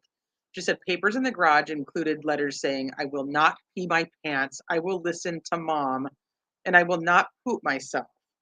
Evidence submitted in court included photos of Michael Valva's pajamas he was wearing on the day that Thomas died, his ammunition for his gun from his bedroom, garbage bags that smelled like gasoline, and photos of red and brown stains found on different surfaces of the Valva home. LFT, from what we know, the girls had smaller forms of punishment, but nowhere near what the boys had went through. And Andrew at a certain point describes the girls being treated better than them. And that's all we kind of got from that. Sorry, I can't see chat while I was reading No, that. no, you do your thing. The detective that was in charge of the electronic investigations testified that several key videos from within the home were deleted from the day of the 8-year-old's death by someone who had access to the account. When was given permission to access the Nest system, he began downloading the videos from the home at 10 p.m. on January 17, 2020. 6 hours later, an administrator on the account changed the password, blocking his access. Says that most of the footage was deleted. Another detective, she was the one of the first on the scene, and detailed how she found Thomas in the basement and that Michael called 911 an hour after his son had fell and hit his head. A neighbor also testified that she was sleeping when another person who lives in the block called her several times and asked what was going on next door. The neighbor testified, I said, did something happen to one of the boys? Now, remember what Anna had said in chat about Thomas being dead before, way before Michael called 911. Yep. It'll all start to make sense leading up. Well, yeah, because he was trying to warm him up, but it wasn't working. Okay. Breaking news on Long Island, a verdict has been reached in the case against the former NYPD officer accused in the death of his 8-year-old son. CBS 2's Jennifer McLogan has been covering this story since it broke 2 years ago and was in the courtroom. You could hear a pin drop. Charging the defendant, Michael Valva, with the crime of murder in the second degree. Not guilty or guilty? Guilty. Then a gasp. Guilty of murdering his 8-year-old autistic son, Thomas. The most important result of this was justice for Tommy. This type of torture that was allowed to go on for so many years. The unbelievable tragedy of this case, a small measure of justice. In the months leading up to his death from hypothermia, 8-year-old Tommy was subjected to unspeakable cruelties, including starvation, beatings, and emotional abuse. Yet the defense argued, despite parental deficiencies, Michael did not want Thomas to die. There was a significant amount of evidence against our client, and so we understand the verdict. We're disappointed in the verdict. Valva's lawyers claim the ex-NYPD cop was controlled by his domineering fiancée, Angela Polina, who despised Thomas and 10-year-old Anthony because they were on the autism spectrum. After they moved into the Bittersweet Lane home with her daughters, the two brothers suffered from incontinence. It was Polina's idea to banish them to the garage, and when they had toilet accidents, Michael texted, "Okay, I'll beat them up again. Talking don't work. Maybe a bloody face will." Jurors appeared overcome with evidence, photos, and videos of the boys shivering on the concrete floor, eating off paper plates, sleeping in sub-zero temperatures without pillows or blankets. On the freezing January morning Thomas died, says the ADA, he had toilet issues. His dad hosed him off, naked, in the backyard. He stumbled and fell on his face. Michael's heard on the security camera. He's cold. Boo, expletive, boo. My name is Michael. I'm a police officer with the city of New York. My son, I don't know if he's breathing or not. I don't know if his heart stopped. He fell down on his way to the bus. He banged his head pretty good. I brought him in, and I'm doing CPR right now. Thomas was dead, a body temperature of 76 degrees. The defense team argued it was not intentional depraved indifference and asked the jury to convict on the lesser of the 3 charges, criminally negligent homicide. They argued Valva was overwhelmed emotionally and financially after a contentious custody battle with his ex-wife, Justina Zubko Valva, who was not present at the trial as she is suing the county. Tommy, his death is not gonna go in vain. I miss him so much. When police came to arrest Valva and Polina, they were in bed together. Tommy's backpack with personal notes and art lay untouched on the garage floor. ADA Carrie Ann Kelly told a hushed courtroom, the kind of belonging that any loving, grieving parent would have latched onto. It meant nothing to him, just like Thomas. Thomas's 2 brothers are back in the custody of their mother. Angela Polina's trial is due to begin in January as this heart-wrenching saga continues. In Riverhead, Jennifer McLogan, CBS 2 News. Oh, hers doesn't start till January. I don't know why I thought it started sooner. She just has that hearing in the end of this month. Okay, here we go. This is tough, guys. Tommy, we love you so much. Okay. Tommy, I wish you were alive. You wouldn't have died like this if it wasn't for autographs are back to you. I wish you were alive so we could spend time with Mom in heaven and have a good life. I'm really sorry that this happened to you. I'll miss you. Rest in peace, my big brother. I love you, Tommy. And we're sending you kisses from all of us. We miss you. Rest peacefully, our angel in heaven. Anthony, come here. You want to say something to Tommy? What do you want to say to Tommy? That's it. That's. I really miss you so much, Thomas. We love you. We miss you. We can wait to see you. The little one's like, I just wish you wouldn't have died like this. He's so in tune with everything that had happened. And that's Tommy making hearts for his mom again. Paper. It's a nice piece of paper. You can see how thin he is there.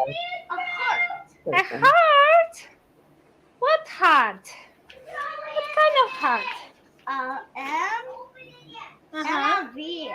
Nice. That's how you make a heart. Okay. Aww. And who's gonna be for? I am. Mommy, help me. Yes. Help me, please. What? Well, what color is the heart? Red. Nice. Let me see. I'm gonna draw 10 hearts. Okay. How you make a heart with an M and a V. Nice. Yes, baby. Yes. Yes. Bring one for Tammy. Tammy, go get your Kinder Egg. Hey, Mommy. Okay. Ow! Uh-oh. You okay? You stepped on a... Antoś, go get your Kinder Egg. Shake it. Shake it. Nice. Oh, those are regular Kinder Eggs. Those are not Kinder Joy. Are they Kinder Joy? Or regular? No Kinder Joy? Those are regular Kinder Surprise. What's inside? I don't know. We'll probably If you see what kind of toy, you eating your chocolate. Is it yummy or yucky? Yummy. Yummy? Oh. Thank you. Good stuff. Thank you for sharing. You eat it. You know why? Because I bought it just for you. And you, mister. This 10 hearts is for you. Oh. And don't forget to draw the flower. Thank you, sweetie pie. Oh, mommy's good. Mommy's so happy. All 10 hearts for mommy. And a flower for you. Oh, and a flower. Oh. Oh, I love you too, guys. I love you so much. Thank you, guys. Thank you so much. Oh, This flower and a heart is for you. Oh my God, come here. Give me a big kiss on the whole. That face. Such a baby. Biggest hug. Yes, baby. I think you hurt them. I got. You got a crocodile? What crocodile? Yes, you are, baby. It's for you. It's for you. Oh, thank you. Yes. Oh, thank you. You're welcome. You're welcome. I'm wondering what's inside. I wish I need some help. What's inside those toys? Just crack it. Press it. Oh, it's cracking. Push it. Push it. I'll crack it. Wait, I'm gonna crack it more. Here we go. Yay! We cracked the egg. Look what I got, Mommy. What is it, baby? It looks like a little monkey. I'm gonna eat the chocolate and let's see if it's all yummy. Look at the camera. What? The chocolate is falling on the floor. Yummy? It's so good. Mmm. It's not wrong. It's right. It's not yucky. It's yummy. Oh, It's a beautiful boy. It's a beautiful boy. wow, man. I'm struggling. Yeah. This one was super hard.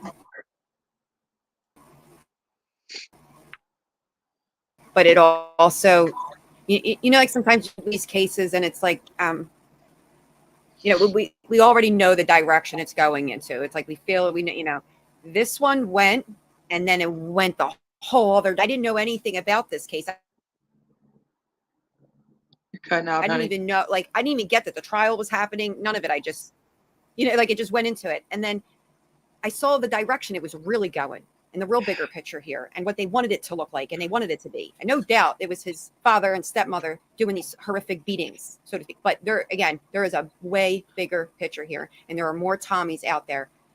And as sad as it is to put Tommy's story out there or hopefully keep it out there, is as much as we keep those names out there too.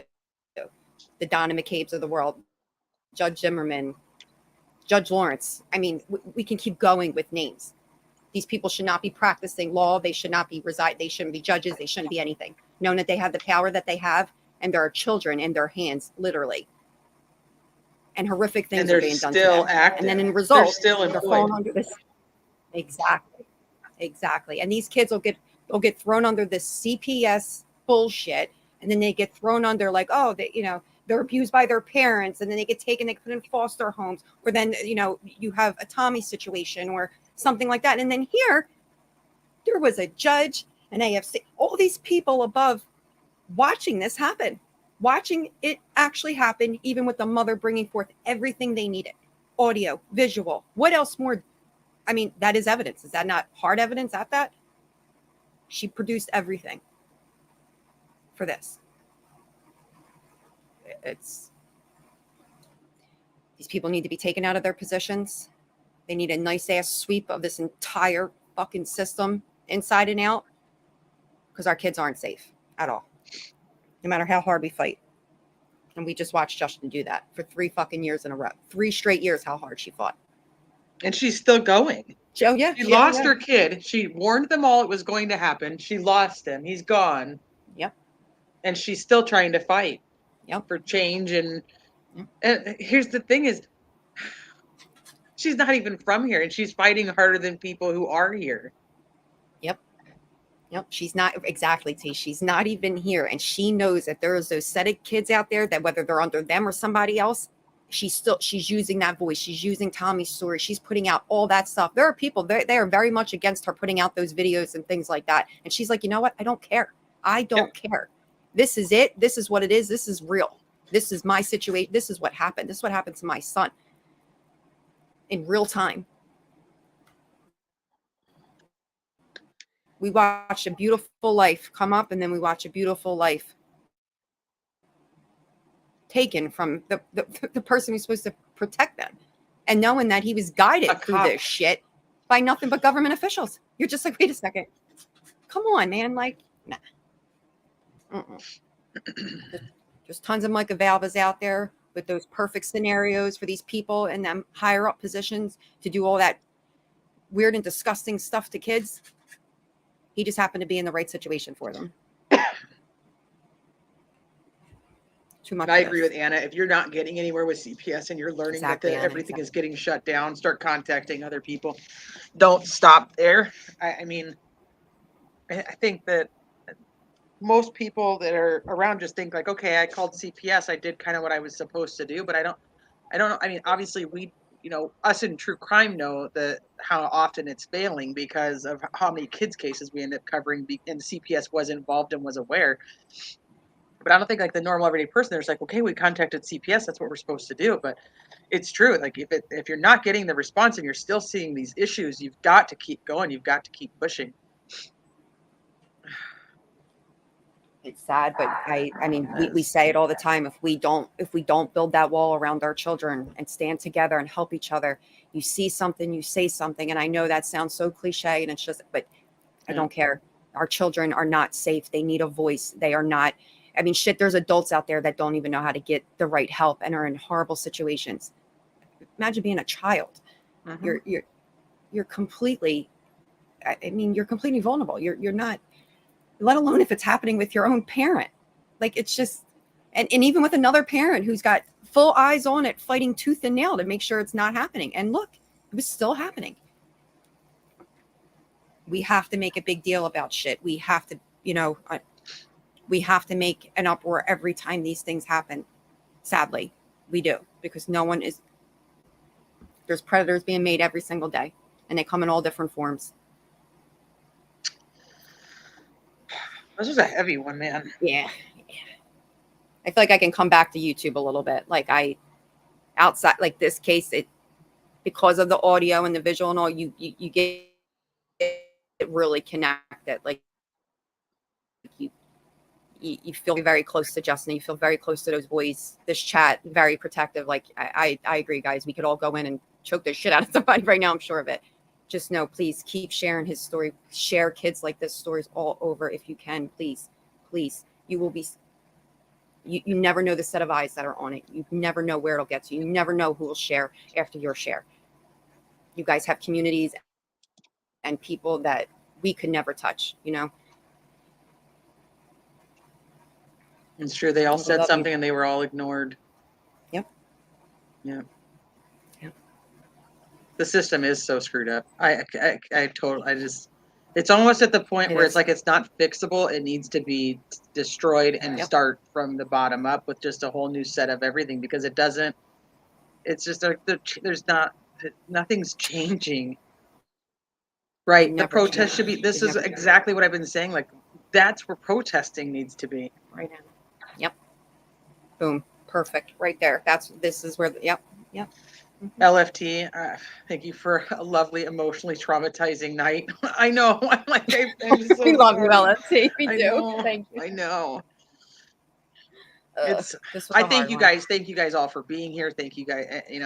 Once again, I tell you every week, I know you have 1,000 other places that you could possibly be, and you choose to spend your time here with us, and especially tonight, and all the information that Michelle put together for us to talk about Thomas and to talk about everything that happened with him and is still happening, to bring awareness to his story in hopes of changing something, anything, and supporting Justina and her cause, anything that we can do to kind of spread that around. I thank you guys for taking the time and staying with us. A lot of you guys have been here since the beginning, and others of you that came in stayed for the rest of it. So, I mean, I thank you guys. I thank you for listening to his story. I thank you for being so respectful to each other, and just, people think it's silly, but I'm like, there's so much hate like this in the world, and this is why I will always try to be kind, no matter whether we don't like the people or we don't agree with the people.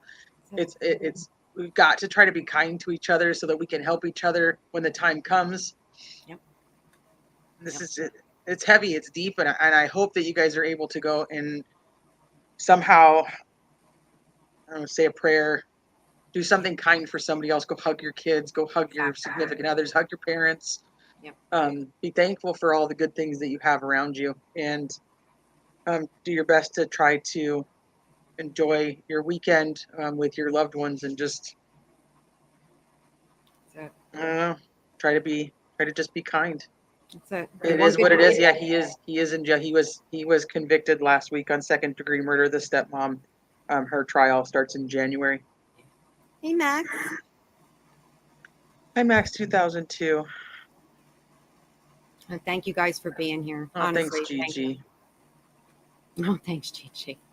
Oh, Anna, of course. Thank you for all your insights and all your help. Thank you guys. Jennifer, thank you for being here. Lynn, I adore you. Thank you for coming in, staying with us. Yeah. All right, Michelle. Love you. Amazing job putting this together for Thomas. I promise I'll shorten the next one. No, you did great with this. It was a lot. This was a lot to cover. It was a lot of pieces, a lot of parts, and you did a really good job, and I know I love your face. I love your whole self. I love you guys in chat. Thank you guys for being here. Thank you for letting me do this. Thank you for always just being that voice with me, and just, I don't know how the hell we do it, but we get through it. And I love you for that right there. We always do. Always. We got you guys. All right. We're going to see you. We'll see you next week. Oh, hi, Without Borders. Roxanne, you're very welcome. All right. We'll see you guys next week. Yes. You guys take care of you and yours.